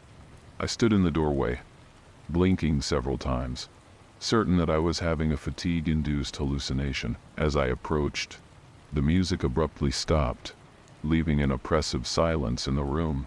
I stood there, feeling my heart beat erratically, as fear began to take shape within me. The next morning I convinced myself that it had all been a vivid dream. After all, real-life horror stories don't actually happen, right? But a sense of unease persisted, a feeling that something was amiss in our home. I decided not to mention the incident to my daughter, not wanting to scare her or taint her relationship with her favorite toy. She continued to play with the doll as if nothing had happened, and for a while I managed to ignore my own concerns. However, as the weeks went by, I gradually noticed other peculiarities. The doll, which had previously spoken only in English, started randomly switching to Spanish. There was no language button, no setting that could explain this change. Terror, which had previously existed only in movies and books, began to seep into our everyday reality. I watched with growing discomfort as my daughter continued to play, unaware of the strangeness of the words coming out of Elsa's mouth. As the days turned into weeks, and the weeks into months, the inexplicable events intensified. The Elsa doll, once a symbol of joy for my daughter, became a constant source of anxiety for me. At night I began to hear soft footsteps in the hallway, as if someone were walking barefoot through the house. But each time I got up to check, I found only darkness, with Elsa motionless on her shelf, her eyes fixed on some unseen point in the void. One night, after putting my daughter to bed, I sat in the living room, determined to rationalize the occurrences. That's when I heard a dull thud coming from her bedroom. I rushed to check and found the doll on the floor, away from the shelf where it usually stayed. My daughter was still sleeping peacefully. I put Elsa back in her place, but a sense of unease settled in my stomach, as if something invisible was watching us. The next morning, I made a drastic decision. While my daughter was at school, I took the doll and placed it in a box. I drove to a distant garbage collection point and disposed of it. I felt a mix of relief and guilt. How would I explain this to my daughter? She would surely be heartbroken over the disappearance of her beloved companion. But peace of mind was worth the sacrifice. In the weeks that followed, our life seemed to return to normal. My daughter was sad about Elsa's disappearance, but gradually moved on. I began to believe that the whole episode had been a series of coincidences amplified by my fertile imagination and exhaustion. Each day, my conviction that I had made the right decision grew stronger. Then, one Sunday afternoon, as I was tidying up the living room, I froze. There, sitting on the bench by the window, was the Elsa doll, intact, as if it had never left our home. In that moment, a wave of despair washed over me, and the ground seemed to shift beneath my feet. I understood that I was living a chilling story that defied logic and sanity. My heart raced, and I felt cold sweat trickle down my back as I stared at the seemingly innocent toy. The reality I knew seemed to crumble before my eyes. With trembling hands, I picked up the doll and placed it on the kitchen table. I sat across from it, examining every detail, trying to find any trace that would indicate it wasn't the same doll, but it was identical. From the small scratch on its face that my daughter had accidentally made with a screwdriver to the faint stain on the blue dress. Determined to put an end to this nightmare, I grabbed the doll and locked it in the closet of my bedroom. I spent the night awake, guarding the door, fearing that at any moment it might open by itself. Every creak of the house, every gust of wind outside made my heart leap. The minutes dragged like hours, and no matter how hard I tried, sleep wouldn't come. The next morning, with dark circles under my eyes and frayed nerves, I made a final decision. I placed the doll in a reinforced box, sealed it with multiple layers of tape, and drove for hours until I found a secluded spot, far from any human presence. I dug a deep hole and buried the box, marking the spot with a heavy stone. As the earth fell over the box, I felt a strange mix of relief and dread. Would this finally put an end to my torment? On my way back, a violent storm formed. Lightning split the sky, and the wind howled as if nature itself were reacting to my action. I arrived home soaked and exhausted, but with a sense of purpose. I was certain that this time the doll wouldn't return. That night, I lay in bed next to my daughter, who slept peacefully, oblivious to the psychological terror I had faced. As the rain continued outside, I reflected on the surreal events of the past few months. I realized that some experiences challenge our understanding of the world. The terror doesn't need logic to be real. As sleep finally claimed me, one last thought crossed my mind. Had I truly gotten rid of it, or was Elsa still waiting somewhere in the shadows, ready to continue her endless song? On that fateful night, fate led me to a solitary gas station on the side of the road. The air was heavy with palpable tension, as if the universe knew that something sinister was about to happen. I never imagined that a simple stop for gas would turn into one of the most terrifying experiences of my life. The fluorescent lights of the gas station flickered intermittently, casting unsettling shadows on the cracked asphalt. The silence was deafening, broken only by the occasional buzz of a nocturnal insect. As I filled up the tank, I couldn't shake the feeling of being watched. My eyes nervously scanned the perimeter of the station, searching for any suspicious movement. That's when I saw him for the first time. A gaunt, disheveled man emerged from the shadows, his eyes dull and lifeless, fixing on me with an unsettling intensity. My heart began to race, and I instinctively tightened my grip on the knife in my pocket. "Got any change?" he asked, his voice rough and raspy like sandpaper. I swallowed hard, trying to maintain my composure. "Sorry, I don't have any," I replied, avoiding direct eye contact. He didn't move, continuing to stare at me with those empty eyes. Time seemed to stretch as we remained in this silent impasse. Suddenly, a woman appeared beside him. Her face was weathered by time and addiction, a toothless smile sending shivers down my spine. They exchanged a complicit glance that made my blood run cold. In that moment, I knew I was facing a real danger, a horror that didn't come from urban legends or ghost stories, but from the raw cruelty of humanity. With trembling hands, I tried to start the car, but the engine only sputtered and failed. Panic began to take hold of me as I saw the couple slowly approaching. The woman with her demonic smile raised her hand, revealing a reflective object in the faint light of the gas station. My heart almost stopped when I realized it was a hunting knife, its blade glinting menacingly. "What's the rush, dear?" she asked in a voice too sweet for her terrifying appearance. The man in turn started to circle the car, his eyes never leaving mine. The reality of the situation hit me like a punch to the gut. He was trapped in a real-life nightmare, living through one of the true scary stories I had always feared. Desperate, I tried to start the car again. The engine finally caught with a roar, and I felt a momentary wave of relief. But before I could engage the gear, the man was already at my window, his face pressed against the glass. "Open the door," he ordered, his voice low and threatening. I could see the dirt encrusted under his fingernails as he tapped on the window. My mind raced, searching for an escape. I recalled the scary gas station stories I had heard, but none of them had prepared me for this. This was a real-life gas station horror, tangible and terrifying, and I was living every second of it. Adrenaline coursed through my veins as I struggled against the urge to panic. With a quick move, I floored the accelerator. The car lurched forward, barely missing the woman as she jumped out of the way at the last second. I heard a dull thud and a cry of pain. The man had been hit by the side mirror, but I didn't look back, focused only on fleeing that nightmare gas station. My heart was pounding like a runaway drum as I sped down the dark road, leaving the gas station and that terrifying couple behind. The dashboard lights cast an eerie glow on my pale, sweaty face. Every shadow on the road seemed like a threat, every curve a potential hiding spot for more horrors. The silence inside the car was broken only by the sound of my ragged breathing and the rumble of the engine. My mind replayed the events of the past few minutes incessantly. Those faceless man with his lifeless eyes and the woman with her demonic smile were burned into my memory. This night would surely become one of the true scary stories that people would tell. A vivid example of the actual scary encounters that can happen in the most mundane places. After a few kilometers, my nerves began to settle a bit, but the adrenaline still coursed through my veins. That's when I noticed something on the passenger seat out of the corner of my eye. My blood froze.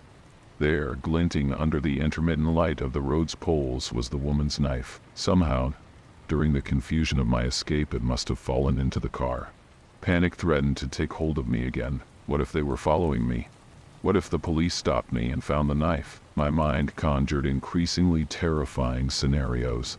This gas station terror had turned into a nocturnal pursuit, and I didn't know when or how it would end. Deciding to get rid of the evidence, I spotted a rest area ahead and decided to stop.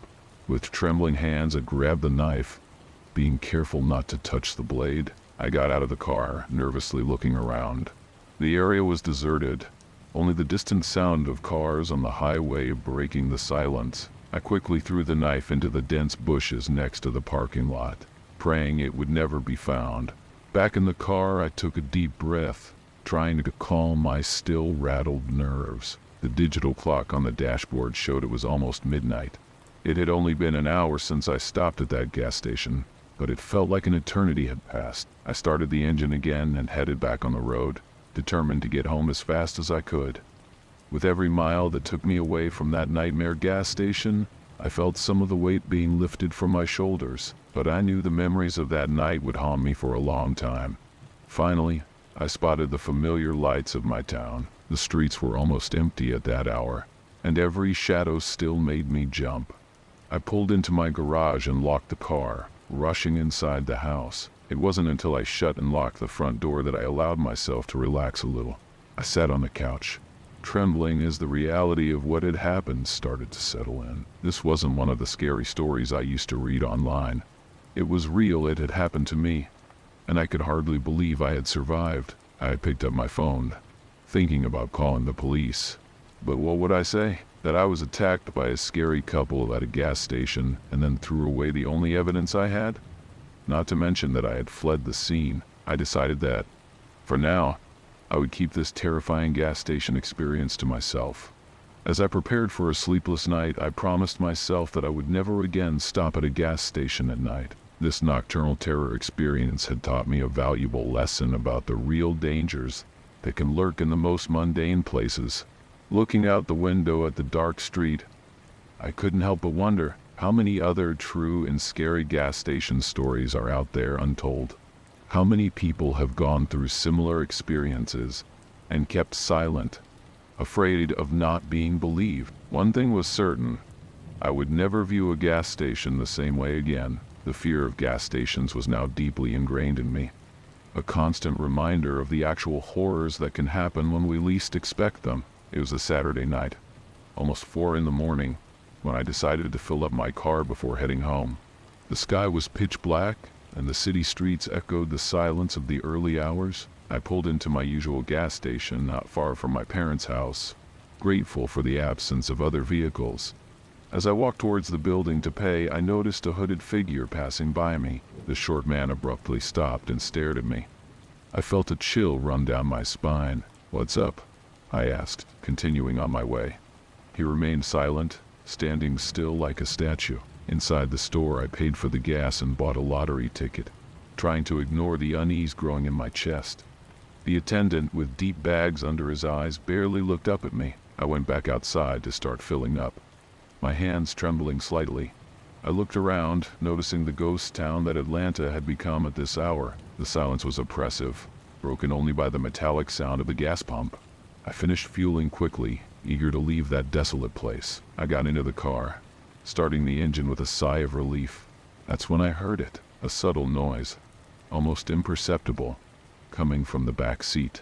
My heart raced, and a cold sweat broke out on my temples. Slowly, I raised my eyes to the rearview mirror.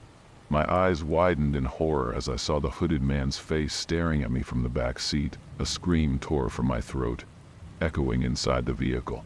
In a panic-stricken impulse, I slammed on the brakes, making the car skid to a sudden stop in the middle of the deserted street. "Get out!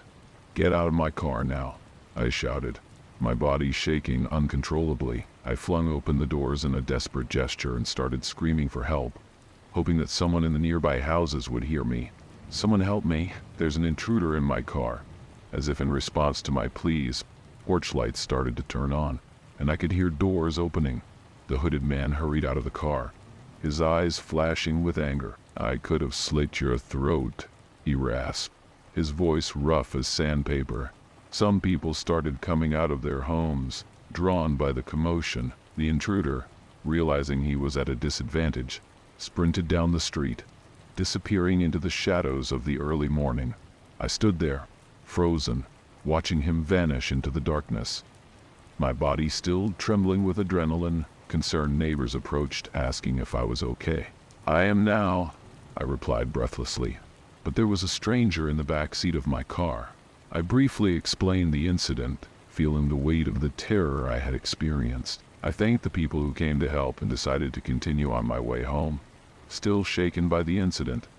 At every corner, every shadow cast by the streetlights, my heart raced. My eyes darted frantically around the streets, fearing to see the hooded face again. The rest of the drive was a blur of anxiety and constant alertness. When I finally pulled into my garage at home, I let out a long sigh of relief. I sat in the car for a moment, trying to process what had happened. I quietly entered the house, not wanting to wake my parents. In the dark living room, every shadow seemed to move. Every creak of the house made me jump. I turned on all the lights on my way to my bedroom, obsessively checking if the doors and windows were locked. Lying in bed, sleep wouldn't come. My mind replayed the events of the night incessantly. How had that man gotten into my car without me noticing? What did he intend to do? His words echoed in my head. "I could have slit your throat." A chill ran through my body as I thought about what could have happened. That night, I vowed to myself that I would never again fill up alone in the middle of the night. The incident at the gas station had shown me how vulnerable we can be in seemingly safe places. The scary gas station stories I used to hear now took on a new perspective in my mind. Years have passed since that terrifying night, but the memories remain vivid in my memory. The gas station incident became a turning point in my life, making me reassess my nighttime choices and habits. One afternoon, while flipping through a local newspaper, I came across a headline that made my blood run cold. Gas station robbery spree terrifies community. The article detailed a series of crimes occurring in the same region where I had my scary encounter years ago. As I read, I recognized familiar patterns. A hooded figure, sneaky approaches, threats of violence. Every word transported me back to that night, reliving the terror I had felt. Could my aggressor have continued his criminal activities over the years? The episode I experienced has become part of a larger set of urban legends and true horror stories circulating around the city. Today, whenever I pass by a gas station at night, I can't help but shiver. The fluorescent lights, the silence of the early hours, it all takes me back to that fateful night. I have learned the hard way that true terror can be closer than we think, lurking in the most mundane places of our daily lives. My story has become a constant reminder that we must always be vigilant, even in the most unexpected moments and places. The rain pounded the asphalt as I gazed out the gas station windows. It was yet another lonely night on my second job, an overnight shift I took to supplement my income. The digital clock blinked 2:17 a.m. when the door chimed, signaling the arrival of a customer, a tall man, about 1.8 tm tall with long wet hair drenched by the storm, staggered in. His eyes, unfocused, wandered around the store before settling on the beverage section. He grabbed a tall boy and approached the counter, leaving a trail of water on the floor. "Good evening," I greeted, trying to maintain calm in the face of his disturbing appearance. He stared at me for long seconds before mumbling, "What's your name?" I hesitated but replied, "Rob." "Rob," he repeated, letting out a strange laugh that sent chills down my spine. "I like that." He opened the can right there and took a long gulp, disregarding the store's rules. As he drank, I noticed his trembling hands and the strong smell of alcohol. He remained standing, drinking and mumbling to himself.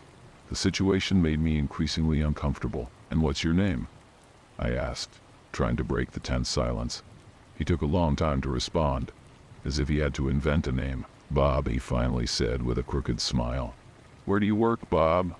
I tried once more to strike up a conversation, hoping he would soon be on his way. His reaction scared me. A sudden, loud laugh echoed through the empty store.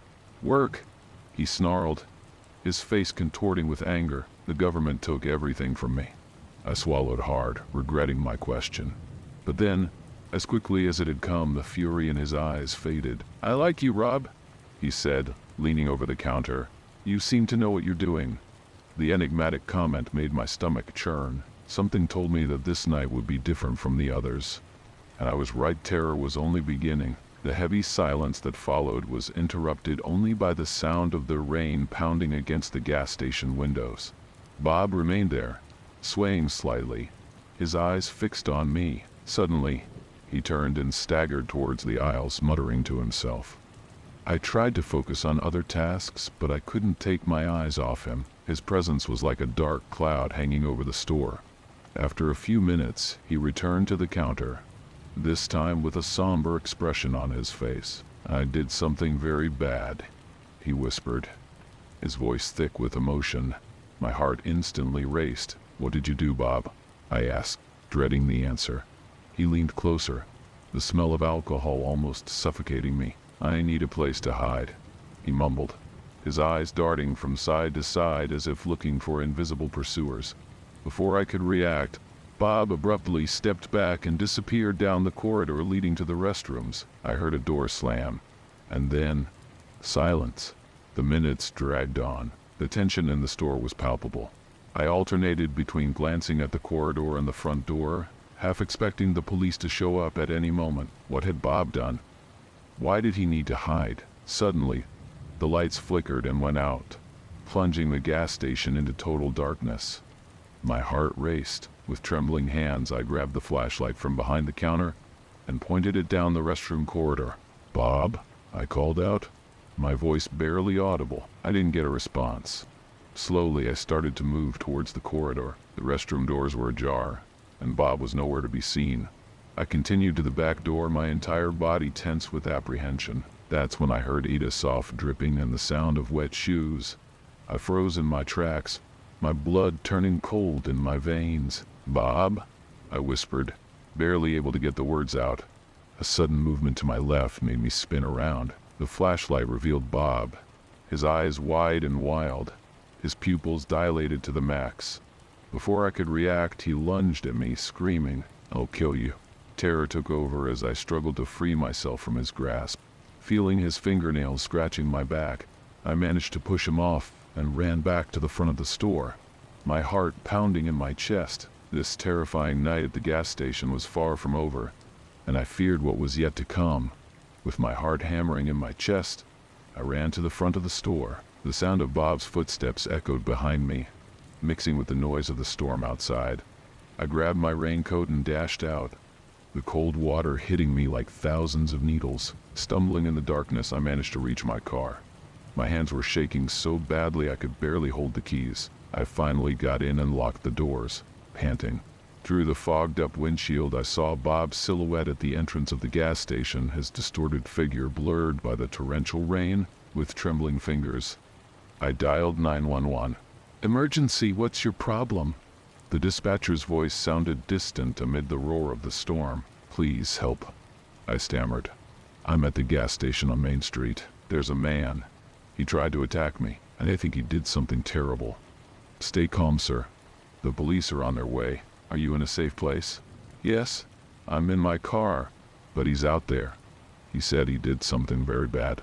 The minutes that followed felt like an eternity. Bob remained standing at the entrance of the gas station, a sinister statue in the pouring rain.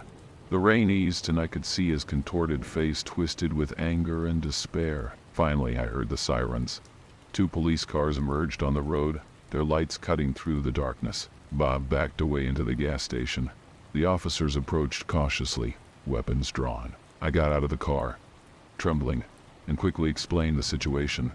They asked me to stay put while they went inside. Moments later, I heard shouts and sounds of a struggle. My heart leaped when I saw the officers dragging Bob out. He was fighting violently, his eyes wide and wild, his pupils dilated to the max. "He's completely drugged," I heard one of the officers say as they handcuffed him. As Bob was put into the squad car, one of the officers approached me. "We'll need your statement," he said, "but first, you need medical attention for those scratches." Only then did I notice the marks Bob had left on my back. The adrenaline was starting to wear off, and the reality of what had just happened hit me full force. This scary experience at a gas station will be forever etched in my memory. The true and scary gas station stories I used to hear now seemed terrifyingly real. As I was taken away in an ambulance, I vowed to myself that I would never work the night shift again. The nocturnal terror I had experienced at this gas station was more than enough for a lifetime. The night had fallen, shrouding everything in its mysterious darkness, when I, Luke, and my friends, Ethan, Daniel, and Alice, decided to embark on a forbidden adventure in the notorious abandoned hospital, Eloise, located deep in the southeastern part of Michigan. The place had a sinister reputation and was known for its true scary stories. Eager for thrills and thirsty to explore the unknown, we ventured towards our destination. "Are you sure you want to do this?" Alice asked, her voice sounding hesitant as their flashlights cast trembling lights on the ruined walls. "Of course," I replied, trying to hide the chill running down my spine. "It will be an unforgettable adventure." Eloise loomed before us like a dark sentinel, its empty windows looking like vacant eyes watching our movements. The structure was in ruins, with vegetation growing on the walls, and the wind whistling through the crevices. We entered the abandoned hospital, our footsteps echoing in the decaying corridors. The moon shone through broken windows, casting strange patterns on the stained walls. Scattered papers, old medical records, created a macabre trail, leading us deeper into the heart of the haunted building. "This is creepy," commented Daniel, his voice echoing in the empty corridor, making me shiver. As we progressed through the hospital, the atmosphere became increasingly oppressive. Flashlights illuminated decaying corridors, empty rooms, and rusty medical equipment. Dust covered everything like a sheet, giving the scene a surreal quality. "Look at this," exclaimed Ethan, pointing to a pile of scattered records on the floor. We can take a look and uncover some dark secrets. We crouched down, sweeping the dust with our flashlights. The records revealed tragic stories of patients who had once inhabited those walls. Blurred names, dates, and diagnoses spoke of interrupted lives and tormented minds. It's creepy to think that these people once walked these corridors, Alice murmured, her face reflecting the sadness of the records. We continued our exploration, turning a corner and encountering a scene of devastation. The room before us was in ruins, with broken furniture and pieces of plaster scattered on the floor. The moon shone through a large broken window, casting an eerie light on the desolation. "This looks like a war zone," I commented, stepping carefully over the debris. That's when Ethan noticed something strange. "Hey, look there," he said, pointing to a door partially hidden by the shadow. "I think there's a tunnel or something." Intrigued, we approached, our hearts racing with the promise of a mystery. The door creaked open, revealing a spiral staircase descending into darkness. With our hearts pounding with excitement and apprehension, we began to descend the spiral stairs, our flashlights illuminating the gloomy path. The staircase seemed endless, leading us deeper and deeper into the heart of the abandoned hospital. The dust and humidity in the air made the descent even more sinister. "This is very strange," I commented, my voice echoing off the stone walls. "Why would there be a secret tunnel here?" None of us had a satisfactory answer. The descent felt like an eternity, and the deeper we went, the more oppressive the atmosphere became. Finally, we reached the end of the stairs and came upon a set of massive wooden double doors. Light shone from underneath, indicating that the power was still on in this part of the hospital. My heart raced at the thought of what we might find on the other side. "Are you ready for this?" Alice asked, her face illuminated by the flashlight. I nodded, although my mind was full of doubts. I carefully opened the door, and a well-lit corridor revealed itself to us. The walls were stained and peeling, but the strong light and lack of dust suggested that someone or some still used this part of the building. "This isn't good," Daniel murmured, his gaze wandering down the deserted corridor. "Why is the power still on here?" And then we saw a security camera, active and watching. A sense of terror engulfed us. The sight of the active security camera paralyzed us, and for a moment none of us dared to move. The idea that someone or something was observing our actions filled us with a primal fear. "What the hell is going on here?" Ethan whispered, his voice filled with dread. "I don't know, but I think we shouldn't stay," I suggested, my eyes fixed on the camera. "Let's go back and find out more about this later." Reluctantly, we retreated, closing the door behind us. The climb up the stairs seemed longer now, our imaginations running wild with the possibilities of what we might have encountered. In the days that followed, we couldn't get the experience out of our minds. We researched the hospital, uncovering its dark history and rumors of secret experiments and missing patients. The discovery of the tunnel and the security camera only added more mysteries to the legends surrounding the abandoned Eloise Hospital. We found out that the hospital had been connected to a nearby asylum, and speculations arose about the reasons behind the secret tunnel and ongoing surveillance. The stories we heard from former staff and patients only added more layers of intrigue and terror. We never returned to Eloise, but the memory of that night remained vivid in our minds. We shared our story online, becoming a part of the Eloise legend. Some called us liars, but we knew what we experienced was a frightening journey into a place haunted by the troubled spirits of the past. And so, our story becomes one more tale in the many scary stories of abandoned hospitals, serving as a reminder that there are some places that hold secrets better left unanswered. And on quiet nights, when the wind whispers through the windows, I wonder if the camera is still there, watching, guarding the dark secrets of Eloise Hospital. The full moon shone through the trees, casting its light upon the old abandoned sanitarium. The night was chilly. It was Saturday night.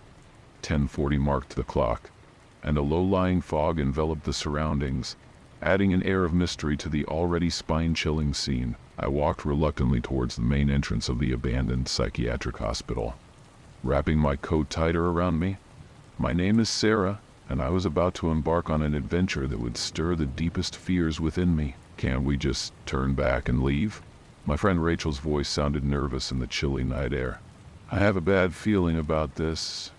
I hesitated for a moment, my eyes scanning the foreboding structure before us. We can't back out now, I replied, trying to sound braver than I felt. We lost the bet, and the guys won't let us forget it. We have to spend one night here and record it all.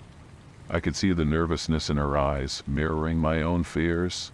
Stories of haunted patients wandering the corridors echoed in my mind, sending shivers down my spine. The hospital, with its broken windows and stained walls, seemed like a place where nightmares came to life. As we approached the main entrance, the concrete floor seemed to echo our hesitant steps, as if the building itself was warning us of the danger that awaited. The moon, high in the sky, cast sinister shadows that danced on the walls, as if inviting us to enter a realm of terror. My breath caught in my throat as I stepped through the main door. The lobby was shrouded in darkness, with only the moonlight's beams illuminating our way. I could feel the presence of the past, as if the spirits of the unfortunate souls who once inhabited this place were watching, judging our frivolous motivations. Let's keep going, Rachel said, her voice steady despite the tremble in her hands. The sooner we start, the sooner we'll finish. I nodded, my curiosity battling against my growing fear. As we ventured deeper into the hospital, the silence seemed alive, laden with the echoes of screams and laments. I knew this night would test our nerves, but I was determined to face my fears and uncover the hidden secrets within this abandon. As Rachel and I ventured further into the hospital, the air felt heavier, laden with a dark atmosphere. The sound of our footsteps reverberated through the empty corridors, echoing eerily. The treatment rooms, with their rusty metal beds and open cabinets, seemed to await the return of the unhappy patients. My heart raced as I imagined the screams and laments that once echoed off these walls. Look at this, Rachel said, stopping in front of a room in disarray. The bed was overturned, pillows torn, and papers scattered on the floor. It looks like someone has been here recently. I felt a chill run down my spine, wondering if the rumors of paranormal activity in the hospital could be true. It could be just the wind, I suggested, though my voice sounded unconvincing even to myself. We continued our exploration, our eyes alert for any sign of movement in the shadows. The feeling of being watched grew with each step we took. I filmed everything with my camera, capturing the dancing shadows and dark corners, hoping to capture something supernatural. We entered a file room, its cabinets open and files scattered on the floor, as if someone had frantically searched through them. I picked up one of the files, flipping through it quickly. "This is strange," I commented. "Why would anyone want these old records?" Rachel, who was filming the room, replied, "I don't know, but it's definitely odd. Let's keep going. The deeper we go, the closer we are to uncovering the secrets of this place." We climbed the stairs, our footsteps echoing in the lobby below. The upper floor seemed even more disturbing, with its isolation rooms and reinforced doors. That was when we heard a sound that made our hearts stop. Footsteps echoing in the corridors. Rachel grabbed my arm, her eyes wide with fear. "Did you hear that?" I nodded, my throat too dry to speak. We were not alone. Something or someone was up there with us. The two friends stood frozen, our eyes searching the darkness for any sign of movement. The footsteps had ceased, but the feeling of being watched persisted, as if there were invisible eyes peering at us. "Maybe we should go," I whispered, my heart hammering in my chest. "Whoever or whatever is here doesn't seem friendly." Emma hesitated, her gaze torn between curiosity and fear. "Just a little longer," she pleaded. "I want to find out who or what is causing these strange occurrences. Let's be brave, face our fears, and uncover the secrets of this place." With hesitant steps, we continued our exploration, moving cautiously through the surrounding darkness. The atmosphere was heavy, as if we were walking towards a chilling revelation. Our flashlight beam cut through the darkness, revealing shadowy corners and abandoned rooms. That was when I noticed a change in temperature. "Wait," I whispered, stopping abruptly. "It's getting colder, and look at the windows, they're fogged up." Emma nodded, her eyes reflecting the growing unease within her. "This is strange. It seems like something supernatural is happening." Before we could consider the situation further, a sudden noise came from a nearby room, as if something heavy had fallen to the floor. Our hearts leaped in our chests, and without thinking, we ran towards the sound. In the room, a hooded figure stood with its back to us, bent over something on the floor. As the figure slowly turned, its hood fell, revealing a pale, eyeless face, a chilling sight. A scream caught in my throat as I faced the dark holes where eyes should have been. The figure raised its skeletal hand towards us, pointing towards the door. The message was clear. It was time for us to leave. Without hesitation, Emma and I turned and ran back down the corridor, our hearts pounding in our chests. We could feel the sinister presence of the hooded figure chasing us relentlessly through the shadows. "Where do we go?" I cried out, my eyes frantically searching for an escape route. "Out!" shouted Emma. "We have to get out of here." We ran through the corridors, turning corners, our feet pounding on the marble steps. The hooded figure seemed to be gaining on us, its ghostly presence pursuing us relentlessly. In a moment of panic, I stumbled and fell, my camera sliding across the floor. I quickly got to my feet, clutching the camera tightly, determined not to leave behind the only proof of our terrifying experience. "Keep going, we're almost there," Emma encouraged, reaching out to help me up. We climbed the stairs, our footsteps echoing in the lobby below. The hooded figure seemed closer now, its sinister presence filling the corridor behind us. Finally, we reached the main door, the full moon shining through the windows, offering a glimpse of hope. We pushed the door with all our might, only to find it locked. "No!" I cried out, pounding on the door in frustration. Emma, ever quick thinking, looked around and pointed to a nearby broken window. "Through here! It's our only chance." We needed no further encouragement. We climbed through the window, cutting our hands on the broken edges. Once outside, we ran towards the car, constantly looking over our shoulders, fearing to see the hooded figure emerging from the shadows. I jumped into the car, started the engine, and sped away, leaving the old hospital behind. As we drove away, the feeling of terror slowly diminished. We had escaped, carrying with us a chilling tale, a story of echoes from the past and dark revelations. It was a chilly autumn night, a Sunday night, and I, Isaac, along with a group of friends, decided to do something different. We wanted to make a movie, and that night was perfect. We didn't want to go to a simple location. Instead, we opted for something a little more spine-chilling. We decided to explore a haunted site, a nearby abandoned psychiatric hospital known for its scary stories and dark past. We were excited but also nervous, as we knew this adventure could be more than we had bargained for. "Are you ready for this, Isaac?" Dylan, one of my friends, asked, seeing the hesitation on my face. I was the only one in the group who had never explored a haunted site before, and my nerves were on edge. "Of course," I replied, trying to sound confident.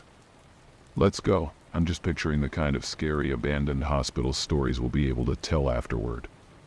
When we arrived, the moon was high in the sky, casting its imposing light on the old building. The hospital was a chilling sight.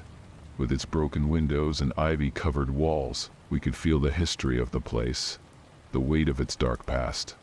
"This place was once home to so many unhappy patients," Leah, another friend of mine, whispered as we passed what looked like the children's wing. Old rusty cribs were lined up along the walls, and dark stains marred what were once colorful walls. Can you imagine the screams and despair these walls have witnessed? I swallowed hard, imagining the horrors this place had seen. Asbestos was falling from the ceilings like snow, and the atmosphere was heavy and oppressive. We knew many patients had suffered abuse here and that overcrowding was common. The idea of being trapped in this place, battling one's inner demons, was terrifying. As we made our way through the corridors, our flashlights cast trembling beams of light on the decrepit walls, revealing the extent of the hospital's abandonment. The paint was peeling, exposing the brick underneath, and the floor creaked under our feet, as if the building itself was protesting our presence. "Did you hear that?" Lisa whispered, stopping abruptly. Her face was pale in the faint light of the flashlight, her eyes wide and round, reflecting the anxiety we all felt. It sounded like a moan. I listened intently, my heart pounding in my chest. The night was silent, but there was something in the air, a sense of distress that seemed to fill every dark corner and shadowy corridor. "It could be the wind," I said, though my words sounded unconvincing even to my own ears, or maybe some animal trapped inside the building. We continued, but the feeling of being watched persisted. The hospital seemed to come alive, each creak and groan of the old pipes sounding like a signal of something sinister about to happen. The scary stories of abandoned hospitals I had heard in the past now seemed very real, and I wondered if we had made a mistake in coming here. "Hey, look at this." Dylan's excited voice broke the spell, and we gathered to see what he had found. We were in a small room, probably an office, and Dylan was holding an old record book. "I think this dates back to when the hospital was still operating. It's amazing to think that these are real ghost stories. I mean, patients who once occupied these corridors." I flipped through the book, feeling a chill run through my body. The names, dates, and medical conditions had all seemed so tangibly real. These patients were more than just stories. They were people, each with their own struggle.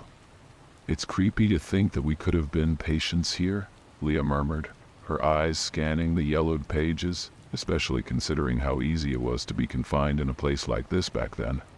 As we ventured deeper into the hospital, our fears seemed amplified by the darkness and silence. Every step seemed to lead to a new scary discovery.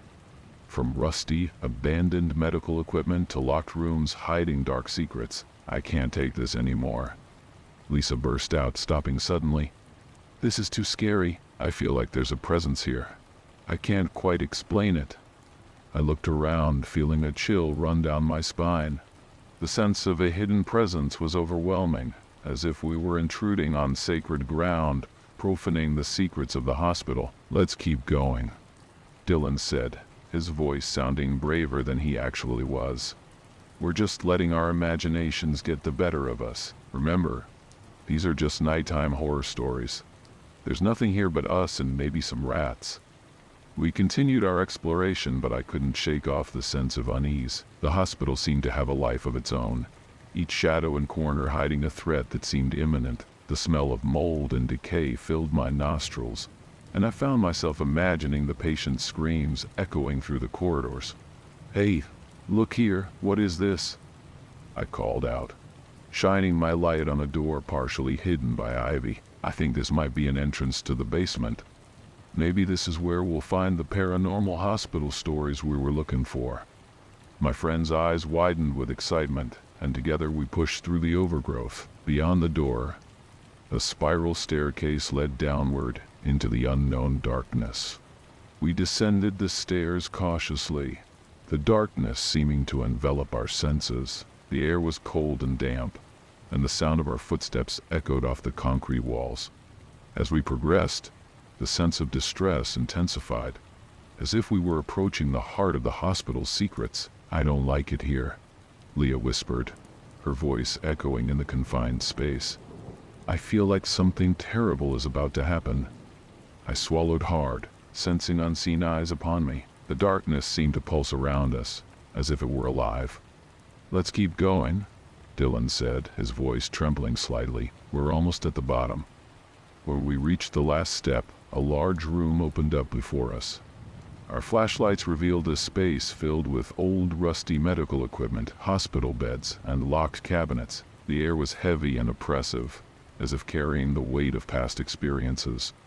"My God," Lisa murmured, her eyes wide with horror. "This must have been the heart of the patient's nightmare. Imagine waking up here, confined to a bed with no hope of escape." I nodded, feeling a lump in my throat. The room was steeped in despair and madness. We could feel the real ghost stories around us, the silent screams of the patients who had once occupied those beds. "I think we found what we were looking for," Dylan said, his voice low and respectful. "These are the nighttime horror stories that no one wants to tell, the tales of terror of an abandoned hospital forgotten by time." We left in silence, carrying the weight of what we had experienced.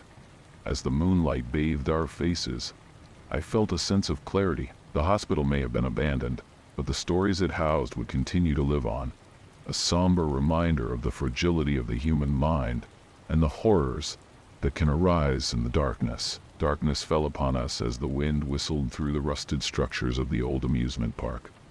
I, Michael, along with my friends Sarah and Liam, were fascinated by haunted adventures and ghost stories. That night, we decided to explore one of the most genuinely abandoned places at night.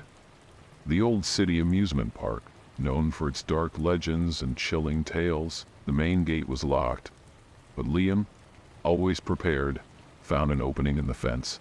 "Let's go before someone sees us," he whispered, excitement glinting in his eyes. Sarah, on the other hand, hesitated. "Is it safe?" she asked, clutching the flashlight to her chest. I, too, felt a chill run through my body, but curiosity was stronger. We needed to discover the truth behind the scary stories surrounding that place. We passed through the gate and entered the park, where the abandoned rides stood like forgotten shadows. The wind made the metal creak, as if the park itself was alive, waiting for new visitors. "This place is scarier than I imagined," I said softly as we walked down the main path. Each step seemed to echo, amplifying the sense of desolation that permeated the place. The carousel, once colorful and vibrant, was now covered in rust and moss. The wooden horses seemed to watch us, frozen in a macabre dance. "I've heard a lot of strange things happened here before they closed the park," Sarah said, her voice trembling. "Some say it's one of the most haunted places in the region." Liam, always the skeptic, laughed. "They're just scary tales to frighten some idiots," he said. But even he couldn't completely hide his nervousness. We walked towards the Ferris wheel, which loomed like a sleeping giant against the night sky. The structure creaked in the wind. "Let's climb up," Liam suggested, pointing to the maintenance ladder. Reluctantly, Sarah and I agreed. We climbed slowly, each step bringing a new wave of fear and anticipation. When we finally reached the top, the view was both desolate and fascinating. The abandoned park stretched out below us, a maze of shadows and forgotten memories. Suddenly, a strange sound came from afar, interrupting our silence. "Did you hear that?" I asked, trying to locate the source of the noise. Sarah grabbed my arm, her eyes wide. "Let's get out of here, Michael," she pleaded, fear evident in her voice. Liam, however, was determined to find out what was happening. "Just a little longer, we need to know the truth behind these ghost stories," he insisted. And so, against my better judgment, we pressed on, unaware that we were about to encounter the night horrors that the abandoned park hid. We descended from the Ferris wheel, our hearts still racing from the strange atmosphere of the park. The sound we heard still echoed in our minds, a constant reminder that something was not right. Liam led the way towards the old House of Mirrors, one of the park's most sinister places. The reflective walls were broken and dirty, creating distorted and unsettling images of ourselves as we passed. Sarah stopped suddenly, staring at a broken mirror. "There's something here," she said, pointing to a small opening in the wall. Liam and I approached, illuminating the hole with our flashlights. Behind the wall was a small hidden compartment, filled with old toys and tickets, as if someone had hidden a piece of the park's history there. "What is this?" I asked, picking up one of the dusty tickets. "Maybe it's from when the park was still operating," Liam suggested, though his voice betrayed a note of uncertainty. The atmosphere in the House of Mirrors was suffocating, and the deformed reflections seemed to watch us, creating a perfect setting for scary stories. "Let's get out of here," said Sarah, looking around nervously. We agreed. Leaving the House of Mirrors and returning to the main path, we headed for the roller coaster, which rose like a steel serpent. "This place is a true collection of night horrors," I commented, trying to ease the tension with humor. Liam laughed, but the sound was forced. "Let's see if we can get to the top," he suggested, always looking for the next challenge. We climbed the rusty ladder that led to the first car of the roller coaster. Each step seemed to protest under our weight, as if the very structure was warning us to give up. When we finally sat in the car, a strange calm fell over us. "Do you think it's safe?" Sarah asked, her voice almost inaudible. "Just once, at least to have a story to tell," Liam replied with a nervous smile. Suddenly the roller coaster started to move slowly and noisily, climbing the first hill. "That's impossible, there's no power here," I exclaimed, holding on tight.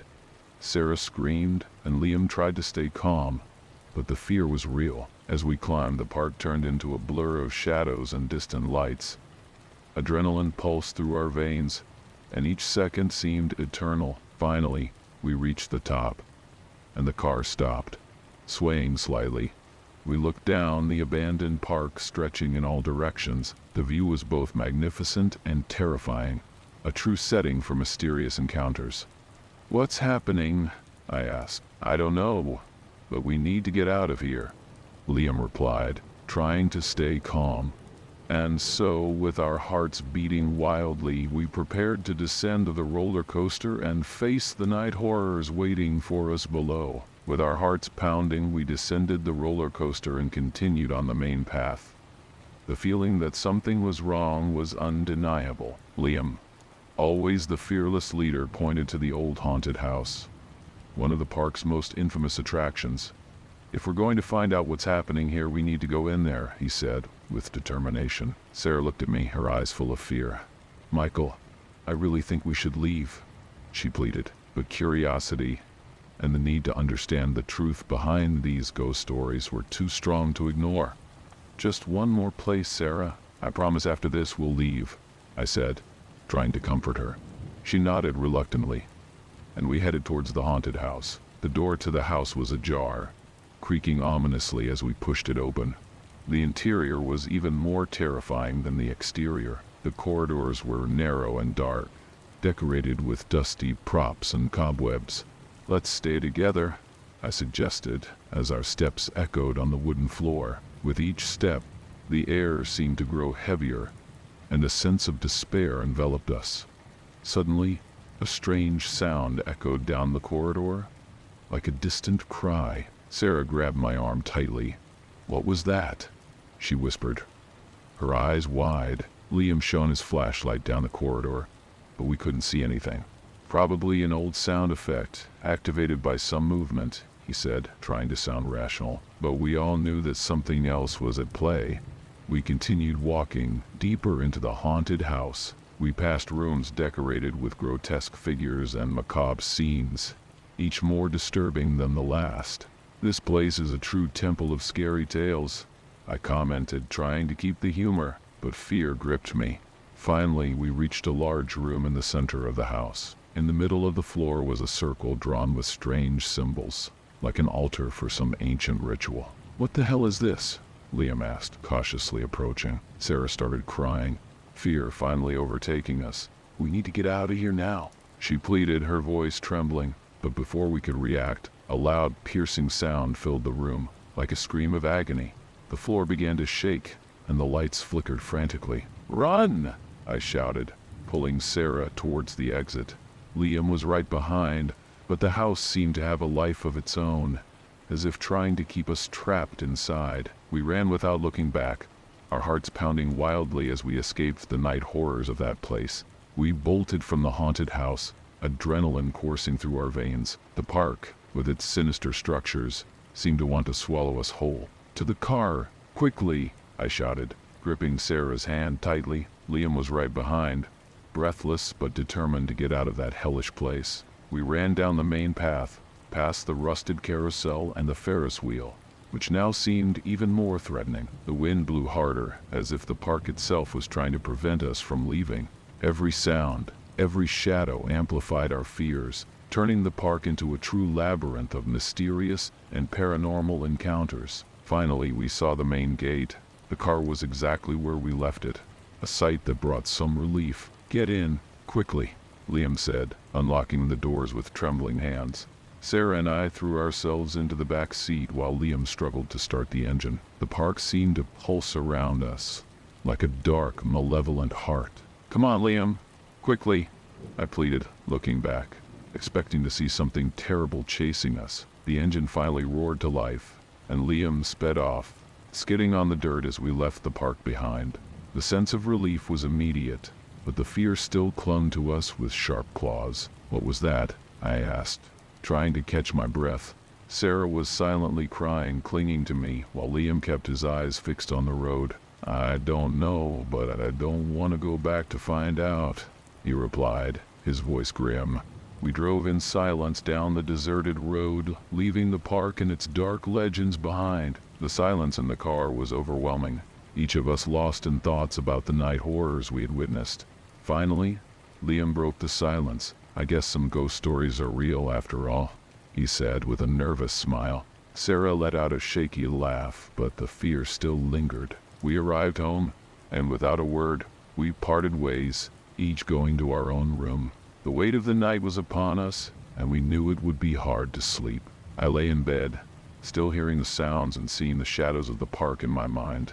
The experience had been too real, a true testament that some chilling tales and haunted adventures were more than just scary stories. The next morning we met in the kitchen, exhausted and still shaken.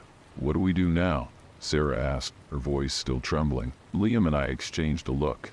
"I think we need to take a break from these adventures," I suggested, trying to sound firm. Liam nodded.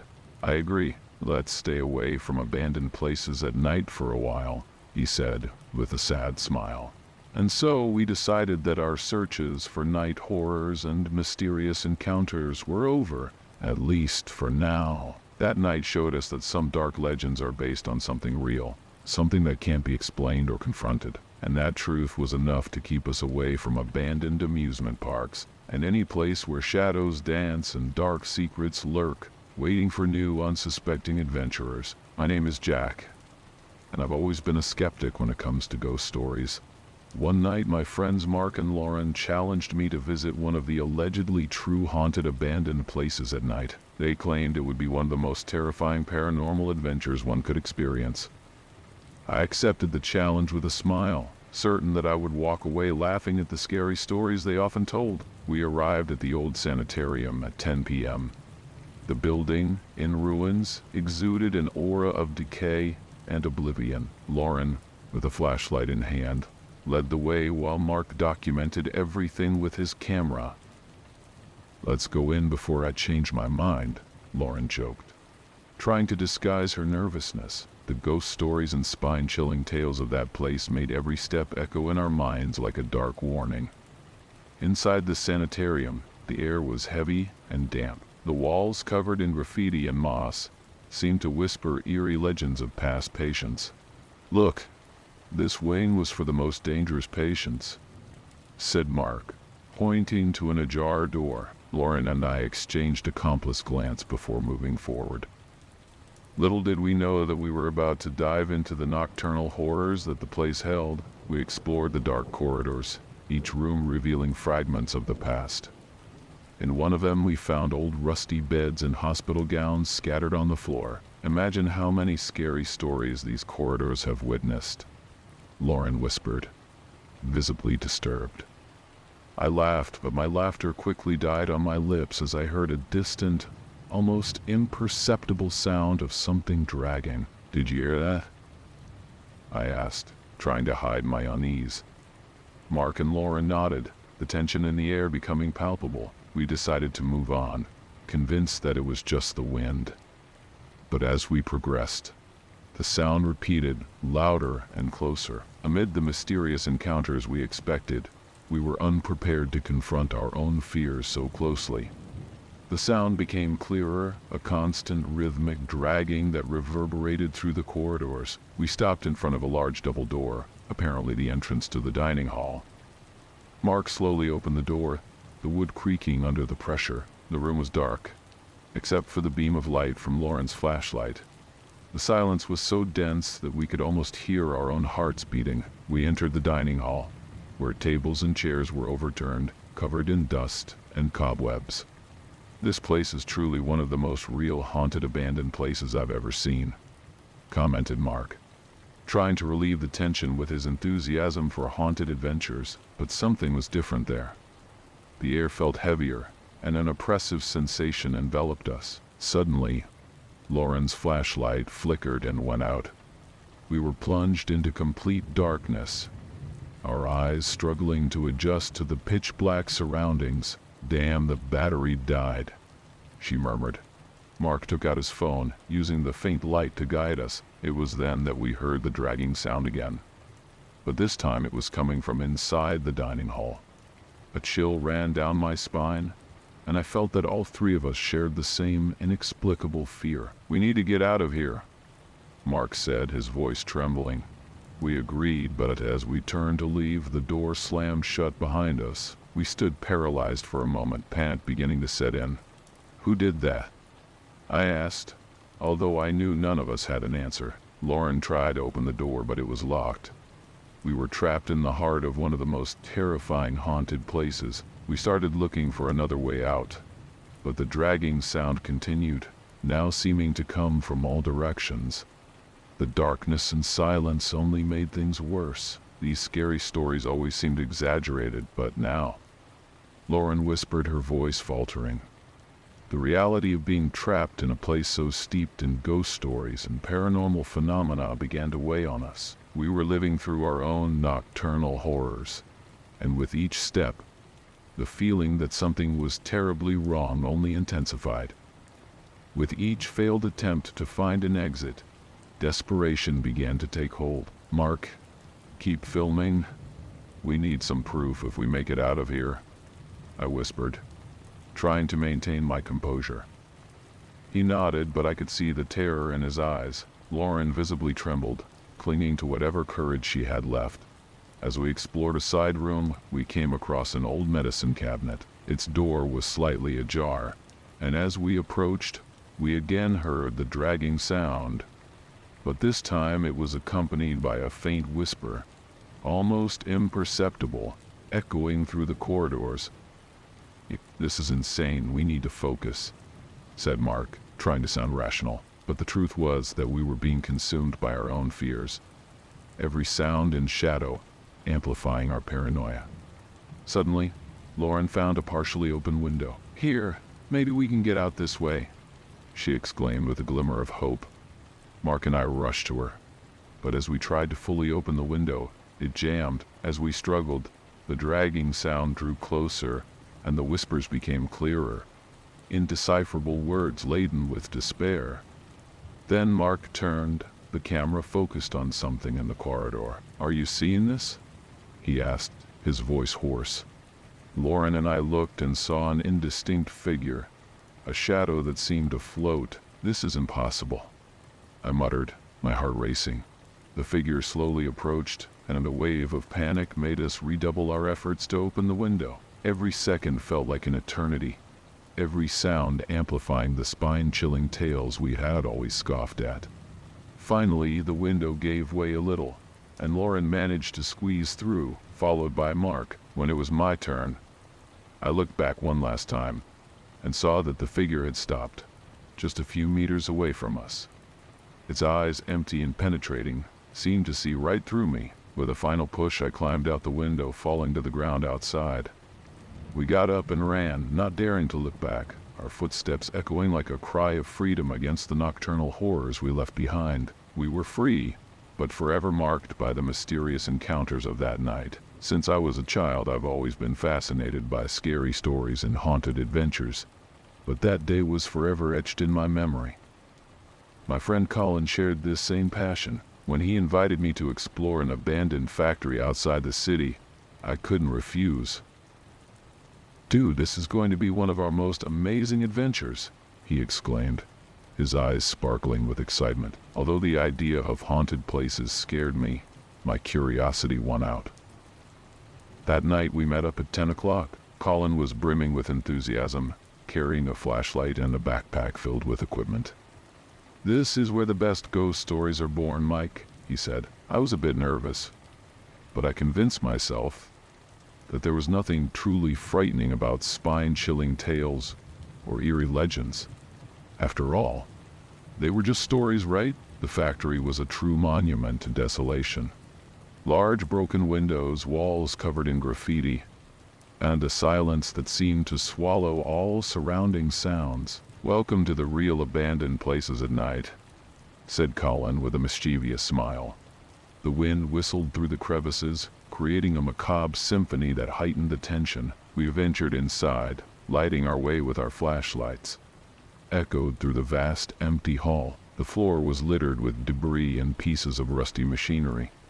"They say this place is haunted, but no one knows why," Colin whispered. I nervously laughed. Maybe it's just another one of those scary stories to keep people away. However, something about the dense and oppressive atmosphere made me uneasy. We continued our exploration, wandering through dark corridors and empty rooms. "I think it's time for one of our ghost stories," Colin suggested. We sat on an old wooden bench, and he began to narrate a chilling tale about an old factory worker who mysteriously disappeared. As I listened, I couldn't help but feel a shiver run down my spine, but I tried to brush it off, telling myself it was all just stories. The night was still young, and although I attempted to convince myself that they were merely ghost stories, my sense of discomfort grew. "Colin, I think we've had enough spine-chilling tales for today," I said, trying to disguise my nervousness. Colin just laughed. "Relax, Mike. They're just dark legends. Let's keep exploring." I stood up and we pressed on, traversing a corridor that seemed to go on forever. That was when we heard the first sound, a metallic noise, as if something was being dragged across the floor. We stopped immediately, our flashlights trembling in our hands. "What was that?" I whispered. Colin looked at me, his eyes wide. "I have no idea. Maybe it's just the wind." We decided to follow the sound, even though every fiber of my being screamed for us to do the opposite. With each step, the noise grew louder and clearer. We reached a large room with a high ceiling and several doors lining the walls. The sound was coming from one of the doors on our right. We slowly approached, trying to be as quiet as possible. Colin cautiously opened the door, revealing a staircase leading down to a basement. "You go first," he said, trying to sound brave. I swallowed hard and began descending the stairs, my flashlight illuminating the concrete steps.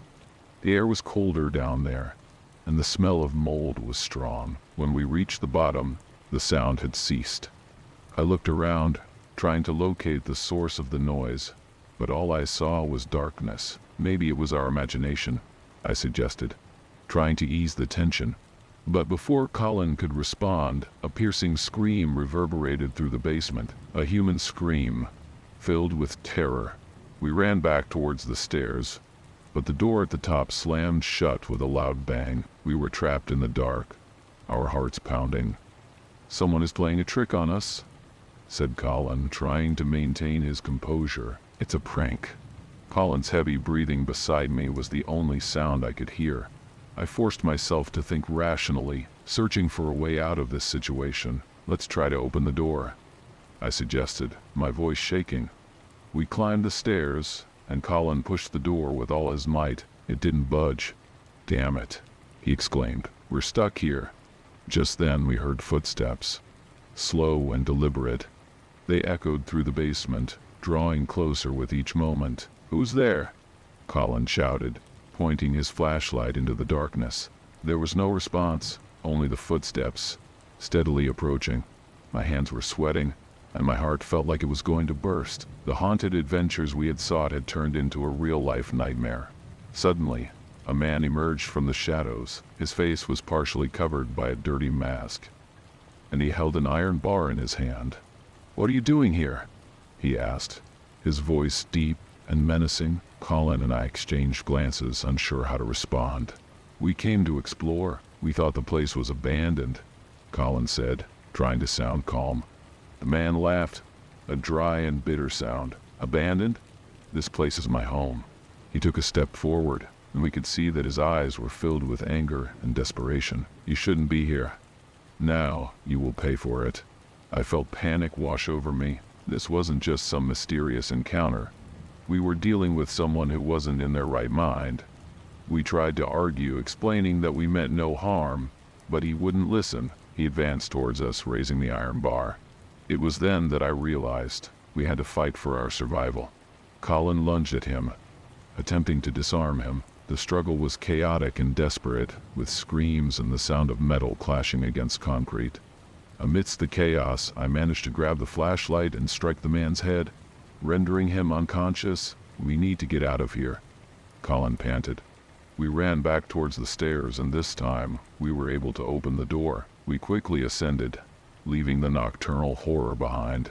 When we finally exited the factory, the sense of relief was indescribable. "Never again," said Colin, looking at me with a tired smile. "Never again will we go looking for haunted places at night." We were free, but the experience had left us shaken. We walked silently across the factory grounds, the weight of what we had just endured pressing down on our shoulders. Colin broke the silence first. "Dude, that was insane. We need to tell someone about this, but who's going to believe stories of ghosts and mysterious encounters?" His voice trembled as he struggled to process what had just happened. I nodded in agreement. "No one will believe us. They'll think they're just scary, paranormal tales. But we know the truth." As we walked back towards the city, my thoughts were in disarray. Was everything that happened real? Or was the factory and its disturbed resident just a nightmare of our imagination? When we finally reached the illuminated streets of the city, we decided to stop at a 24-hour diner. We needed a safe place to catch our breath and try to make sense of what had transpired. We sat at a table, and Colin ordered 2 cups of coffee. "Mike, do you think anyone will investigate that place?" he asked, still looking around as if expecting to see the masked man at any moment. "I don't know, Colin. Maybe it's better to just let it go. I don't want to have anything more to do with nocturnal horrors or haunted adventures." This was too much. We sipped our coffee in silence, each lost in our own thoughts. What had started as a night of fun and adrenaline had turned into a true nightmare. Those ghost stories and eerie legends that had fascinated us now held a new meaning. We decided not to tell anyone about what happened that night. Who would believe us? It would just be another one of those scary stories people like to share, but never take seriously. Colin and I made a pact. We would never again venture into abandoned places at night. That event changed us in ways neither of us could have imagined. We returned to our normal lives, but the memory of that night never fully faded away. Sometimes we would find ourselves thinking about the man in the factory, the sounds, and the fear we felt. We learned that some adventures aren't worth the risk, and that some mysterious encounters can leave indelible scars. And so, with invisible wounds, we moved forward, aware that spine-chilling tales hold a kernel of truth that is more frightening than anyone could imagine. The air was heavy with anticipation as our car cut through the night's darkness.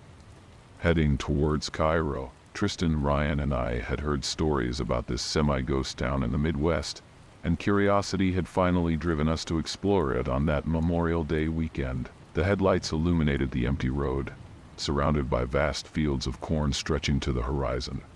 When we finally entered Cairo's main street, a chill ran down my spine. The darkness was almost palpable, broken only by a few distant lights from still inhabited houses. We parked next to a worn brick building, its faded sign reading, "Liquor." The wind howled through the deserted streets, making the dry leaves dance around us. Ryan, always the bravest, took the lead. We slowly walked down the main street, our flashlights illuminating the way. On one side, wooden houses reclaimed by nature rose among invasive vines.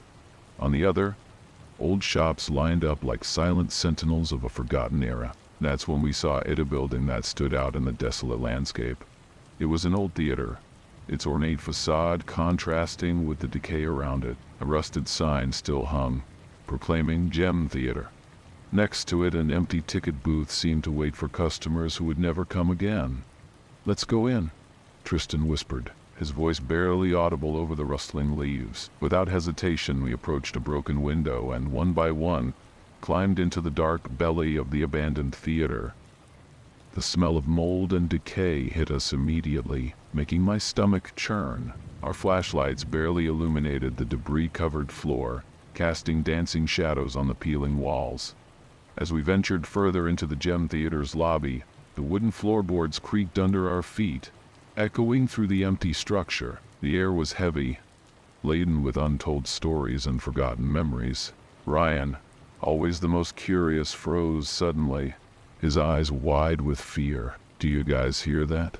he whispered, his voice slightly trembling. "It sounds like someone is walking upstairs." Tristan and I stood still. straining to listen. The silence was oppressive, broken only by the occasional creak of the old wood settling. We attributed the noise to the natural sounds of an old building, but an uncomfortable feeling started to settle in my stomach. We decided to go upstairs to the balcony, our steps cautious as we ascended.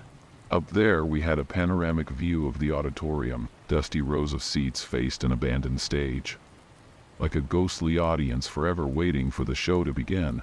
Suddenly, a noise behind us made us whirl abruptly. My heart leaped into my throat as I saw a figure emerge from the shadows.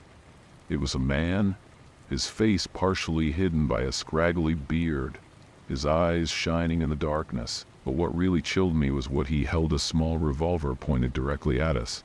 The silence that followed seemed eternal. Tristan reacted first, turning and running downstairs in panic. Ryan and I stood frozen, unable to move. Finally, I found my voice. "Sorry, sir," I stammered, my mouth dry with fear. "We didn't mean to trespass. We're leaving now." The man remained silent, motionless as a statue. His eyes followed us as Ryan and I slowly backed towards the stairs. My mind raced, trying to understand the situation. Who was this man? Why was he here? As soon as we reached the stairs, we ran as fast as we could, our steps echoing through the empty theater. We found Tristan waiting in the car. Trembling with fear, we quickly got in, and he peeled out, the tires squealing on the deserted road. The drive back home was tense and silent. None of us dared to speak until we were miles away from Cairo. When we finally felt safe, we started discussing what had happened. "Who do you guys think that guy was?" Ryan asked, his voice still trembling. I pondered for a moment before answering. "Maybe he's an old resident, someone who stayed behind when everyone else left." The rest of the trip back was filled with tense silence, broken only by the sound of the engine and the occasional sigh of relief. My mind was full of thoughts about the man in the theater. His haunting eyes still pursued me, reflecting a mix of fear and loneliness I had never seen before. When we finally reached my house, we sat in the driveway, none of us eager to be the first to get out of the car.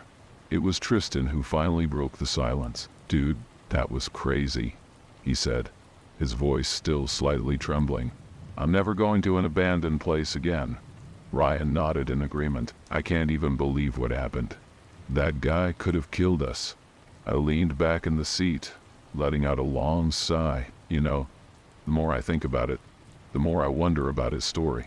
Cairo is a town full of decline and abandonment stories. Maybe he's one of the last remnants of a bygone era. We sat there for a while, each lost in our own thoughts. The darkness of the night seemed to reflect the somber reality we had encountered in Cairo. "Do you guys think we should tell someone?" Ryan asked hesitantly. "Like, maybe the police?" I pondered for a moment before responding. "I don't know if that would help. We didn't technically do anything wrong, and that man, he was probably just scared like us." Tristan shook his head. "Still, it's scary to think that there are people living like that, hiding in abandoned buildings." We fell silent again, each of us digesting the events of the night. The thrilling adventure that started as an exciting exploration of scary places had turned into a terrifying encounter with harsh reality. "I think we learned an important lesson today," I said finally. "These abandoned places aren't just backdrops for horror stories. They are reflections of real lives, of human stories that don't always have happy endings." Ryan and Tristan nodded in silence. Slowly, we started getting out of the car, the tension gradually dissipating. "Hey guys," I called as they were about to leave. "Let's make a promise. No more dangerous explorations, okay? There are other ways to seek thrills without risking our lives."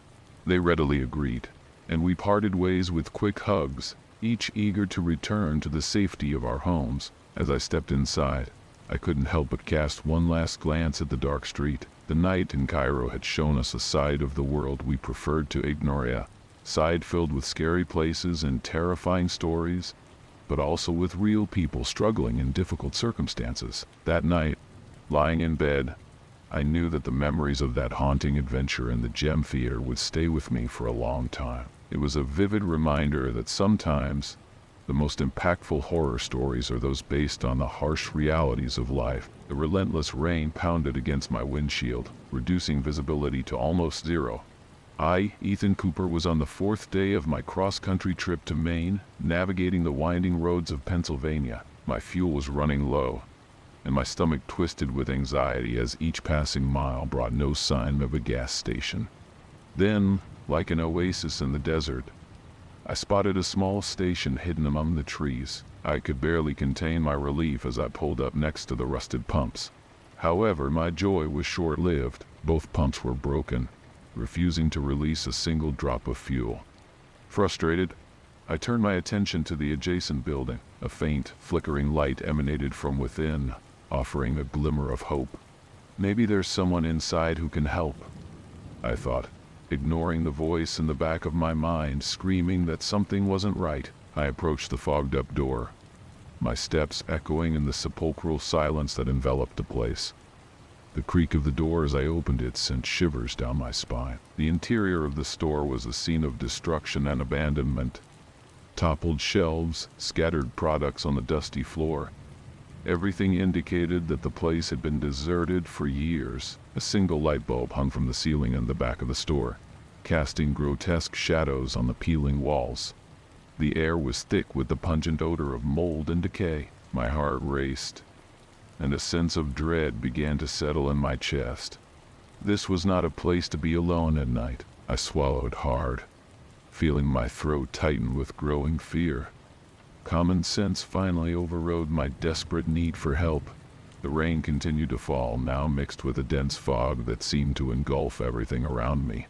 As I approached my car, my heart nearly stopped.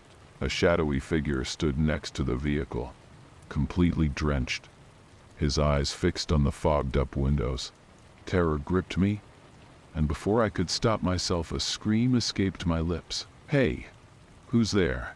The stranger slowly turned towards me, his face partially hidden by the darkness and the mist. For a moment, our eyes met, and I felt a chill run down my spine.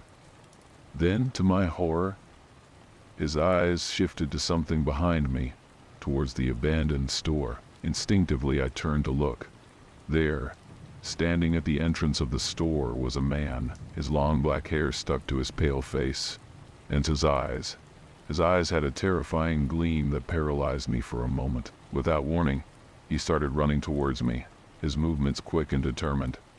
Panic took over me. I ran to my car, my hands trembling as I struggled to get the keys out of my pocket.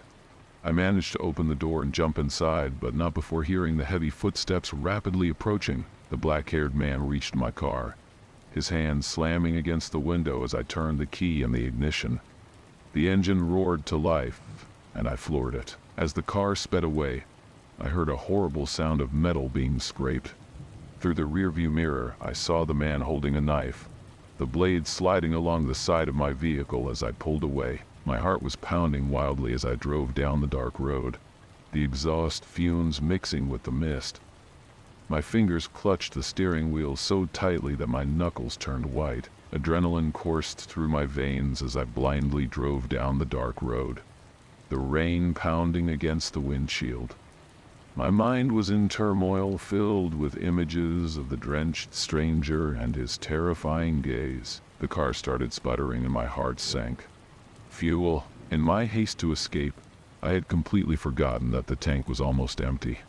The engine coughed one last time before dying completely, leaving me stranded in the darkness of the Pennsylvania night. I slid to the shoulder, trembling uncontrollably.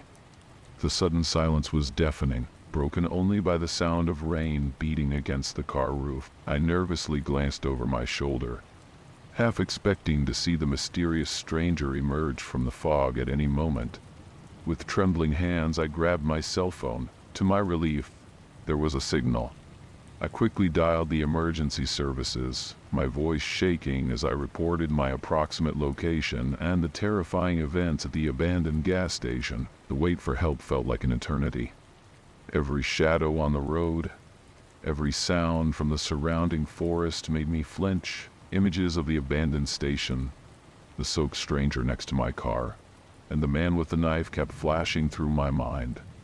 That place, with its atmosphere of abandonment and decay, seemed straight out of a real-life horror story. Hours later, sitting in the local police station, I still trembled as I recounted my experience to Detective Caleb Winters. His wrinkled face creased into an expression of concern as I described the abandoned station, the strange man by my car, and the threatening man with the knife. "Mr. Cooper," Winters began, his deep voice echoing in the silent room. "What I'm about to tell you may be hard to believe, but that gas station you described, it's been closed for over a decade." My blood ran cold. "What do you mean?" "I saw a light in there, Detective. Someone was there." Winters sighed, running his hand through his gray hair. "We've received similar reports to yours in recent years.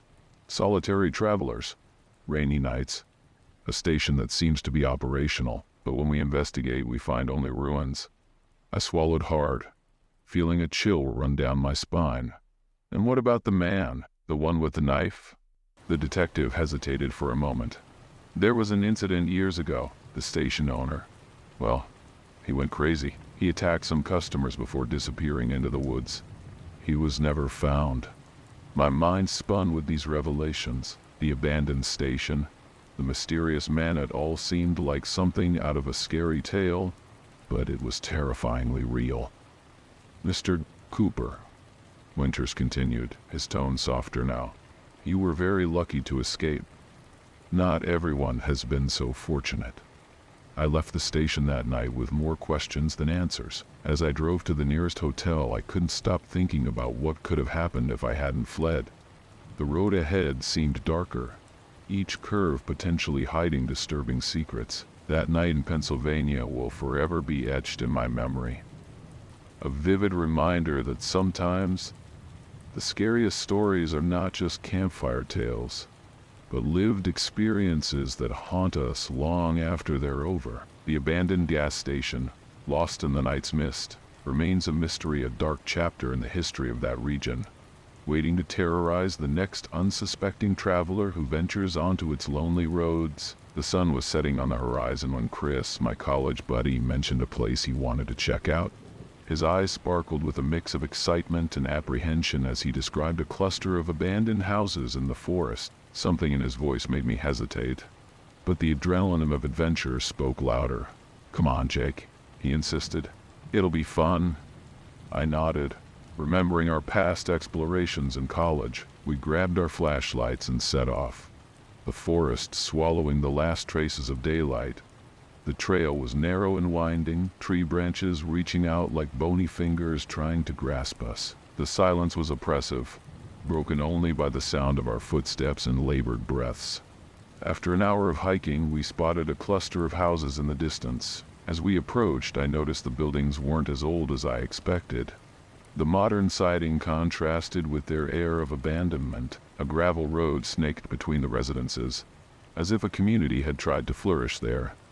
But something had gone terribly wrong. Graffiti covered the walls, silent witnesses to previous visitors. Chris and I approached the first house, its interior empty except for weeds sprouting between the floorboards. Suddenly, a loud crash echoed through the forest, making us jump. We exchanged nervous glances, but decided to go in anyway. The ground floor was empty, but the upper floor, it was as if the darkness was denser there, swallowing the light from our flashlights. The short corridor had only 2 doors, and what looked like an attic entrance. We opened the first door, revealing another empty room. That's when we heard it, dragging footsteps in the grass outside, approaching the house. We froze, listening to whoever it was getting closer. The steps stopped at the front door. "Hello?" A hoarse, trembling voice called out. "I just want to talk, I won't hurt you." The toothless tone sent shivers down my spine. We fell into absolute silence, our hearts hammering in our chests. After what felt like an eternity, Chris cautiously went downstairs. His face was pale when he returned. "There's no one there," he whispered urgently. I rushed to check, and he was right. No one was in sight. We exchanged a look of terror, the realization hitting us like a punch. The stranger must be inside the house. Without hesitation, we ran into the forest, adrenaline fueling our steps. The shadows seemed to move around us, and every sound of the nocturnal forest sounded like footsteps chasing us. This experience in abandoned and scary places was etched in my memory. The feeling of being hunted, the real-life terror we experienced that night, surpassed any ghost story or supernatural tale I had ever heard. The abandoned houses in the forest became a haunted place in my mind, a constant reminder that sometimes true horror resides not in the paranormal, but in the unknown that lurks in the shadows of the real world. As we ran through the forest, the darkness seemed to engulf everything around us. Branches whipped our faces, and treacherous roots threatened to trip us with every step. The fear was palpable, a bitter taste in my mouth that mixed with the damp air of the night. "Jake, I think he's following us," Chris panted, his voice shaking with dread. I dared not look back, fearing to see that somber figure chasing us. The sound of our footsteps and labored breaths echoed through the forest, mingling with the now threatening night noises. Suddenly, Chris tripped and fell. I stopped abruptly, my heart threatening to leap out of my chest. "Come on, man, we have to keep going," I whispered urgently, extending my hand to help him up. As I pulled him up, a branch snapped behind us. We spun simultaneously, our flashlights illuminating nothing. The forest was eerily silent now, as if all wildlife had disappeared. The air felt denser, carrying a nearly palpable tension. "Maybe we should hide," Chris suggested, his voice barely audible. I nodded in agreement, and we crouched behind a thicket of bushes. The minutes dragged on like hours. Every sound, no matter how small, made my entire body contract. Adrenaline coursed through my veins, sharpening my senses, and then I heard its soft, almost inaudible footsteps approaching our position. "I know you're there." The same hoarse voice from the house echoed through the darkness. "You don't need to be afraid. I just want to help." There was something in his voice that made me uneasy, a falseness that made my stomach churn. Chris and I exchanged terrified glances, not daring to make a sound. The stranger kept talking, his voice moving around us as if he were searching. "You shouldn't be here. It's dangerous. There are things in this forest, things you wouldn't understand." A chill ran down my spine at those words. What kind of danger was he talking about? Suddenly, a deafening noise echoed through the forest, the sound of a branch breaking right next to us. Chris stifled a scream, and I felt my heart stop for a second. We looked up and saw a tall, thin figure standing a few meters away, partially hidden by the shadows. "I found you," the figure said, his voice now carrying a sinister satisfaction. Without thinking twice, we jumped from our hiding spot and ran. I didn't care where. I just knew we had to get away from that man as fast as possible. The forest turned into a blur as we ran, guided only by the faint light of our flashlights and our survival instinct. The sounds of our pursuit followed us, sometimes sounding distant, other times terrifyingly close. This was no longer an adventure in a scary abandoned place. It had turned into a desperate fight for survival. Our lungs burned and our legs trembled with exhaustion, but fear propelled us forward. The forest seemed infinite, a labyrinth of shadows and terrifying sounds. Suddenly, Chris grabbed my arm, pulling me behind a thick tree. "Jake, look," he whispered, pointing to a clearing ahead. In the center was a peculiar structure, a worn-down wooden cabin, almost swallowed by vegetation. It was as if we had stumbled upon a real-life horror tale, a scary place that shouldn't exist. We hesitated for a moment, silently debating whether we should risk going in. The distant sound of breaking branches decided for us. We ran to the cabin, our hearts pounding in our chests. The door creaked open, revealing a dark and dusty interior. "Quick, let's hide," I whispered, pulling Chris behind a fallen cabinet.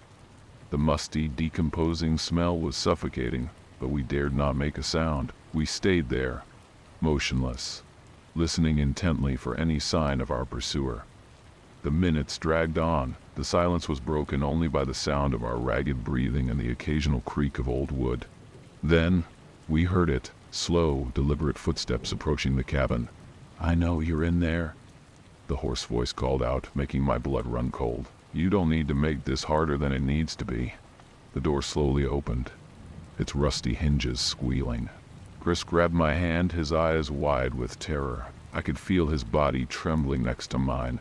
The figure stepped into the cabin, his silhouette outlined against the faint light from outside. He was a tall, thin man wearing tattered clothes. His face was partially hidden by a scraggly beard, but his eyes shone with an unsettling intensity. "You shouldn't have come here," he said, his voice strangely calm. "This place, it holds secrets that shouldn't be disturbed." He moved through the cabin, his eyes scanning every corner. At that moment I made a decision. I squeezed Chris's hand, signaling silently.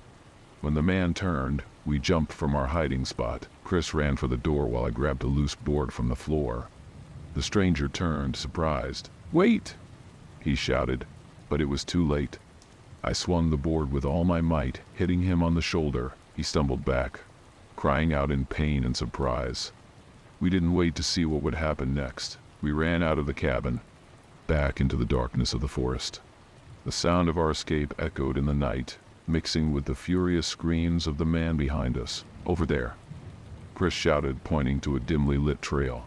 We followed it, our hearts pounding so hard I feared they would burst. Adrenaline coursed through our veins, driving us forward, away from that haunted place and the man who guarded it. As we ran, I couldn't help but think of his words. What secrets did this place hold? What happened to that abandoned community in the forest? But in that moment, those questions didn't matter. All that mattered was escaping, surviving this night of terror that had started as a simple exploration of abandoned places. The trail wound through the forest, our steps echoing in the night. Branches and leaves slapped our faces as we ran, fear propelling us forward. The screams of the man faded behind us, but we dared not slow down. "Jake, I think I recognize this area," Chris panted, pointing to a rocky formation on our right. "We're close to the main road." A momentary relief washed over me, but it was quickly replaced by a new wave of anxiety. What if the man caught up to us before we reached safety? I forced my tired legs to run faster, ignoring the pain and exhaustion. Suddenly, the sound of an engine broke the silence of the night. Headlights cut through the darkness ahead of us. I had never been so happy to see a car in my entire life. "Help!" we screamed in unison, frantically waving our arms. The vehicle, an old pickup truck, stopped abruptly. An elderly man stepped out, his eyes wide with concern. "My God, what happened to you?" he asked, taking in our torn clothes and terrified expressions. Between ragged breaths, we explained about the stranger chasing us. The old man's face paled. "Get in the car, quick," he ordered, nervously glancing at the forest. We didn't need to be asked twice. We jumped into the truck bed, and the old man floored it. As we drove away, I saw a figure emerge from the trees. The forest man stood at the edge of the road, watching us leave. A chill ran down my spine as I noticed his gaze wasn't one of anger, but of sadness. The old driver, who introduced himself as Earl, took us to the local police station. During the ride, he shared a story that chilled my blood. "That area of the forest has a dark history," Earl began, his voice grave. "About 30 years ago, a small community settled there. They wanted to live away from society, but something went wrong." Earl paused, as if hesitating to continue. "There were deaths, many deaths. The police investigated but never found anything. People just disappeared. The few survivors fled, leaving everything behind." Chris and I exchanged horrified glances. The houses we had seen, the abandoned community, it all made terrifying sense now. "And the man?" I asked, my voice trembling. "The man who chased us?" Earl sighed heavily. "They say one of the residents went crazy with all that happened. He never left the place. Became a sort of guardian. Some think he's trying to keep people away to protect them. Others think he has something to hide."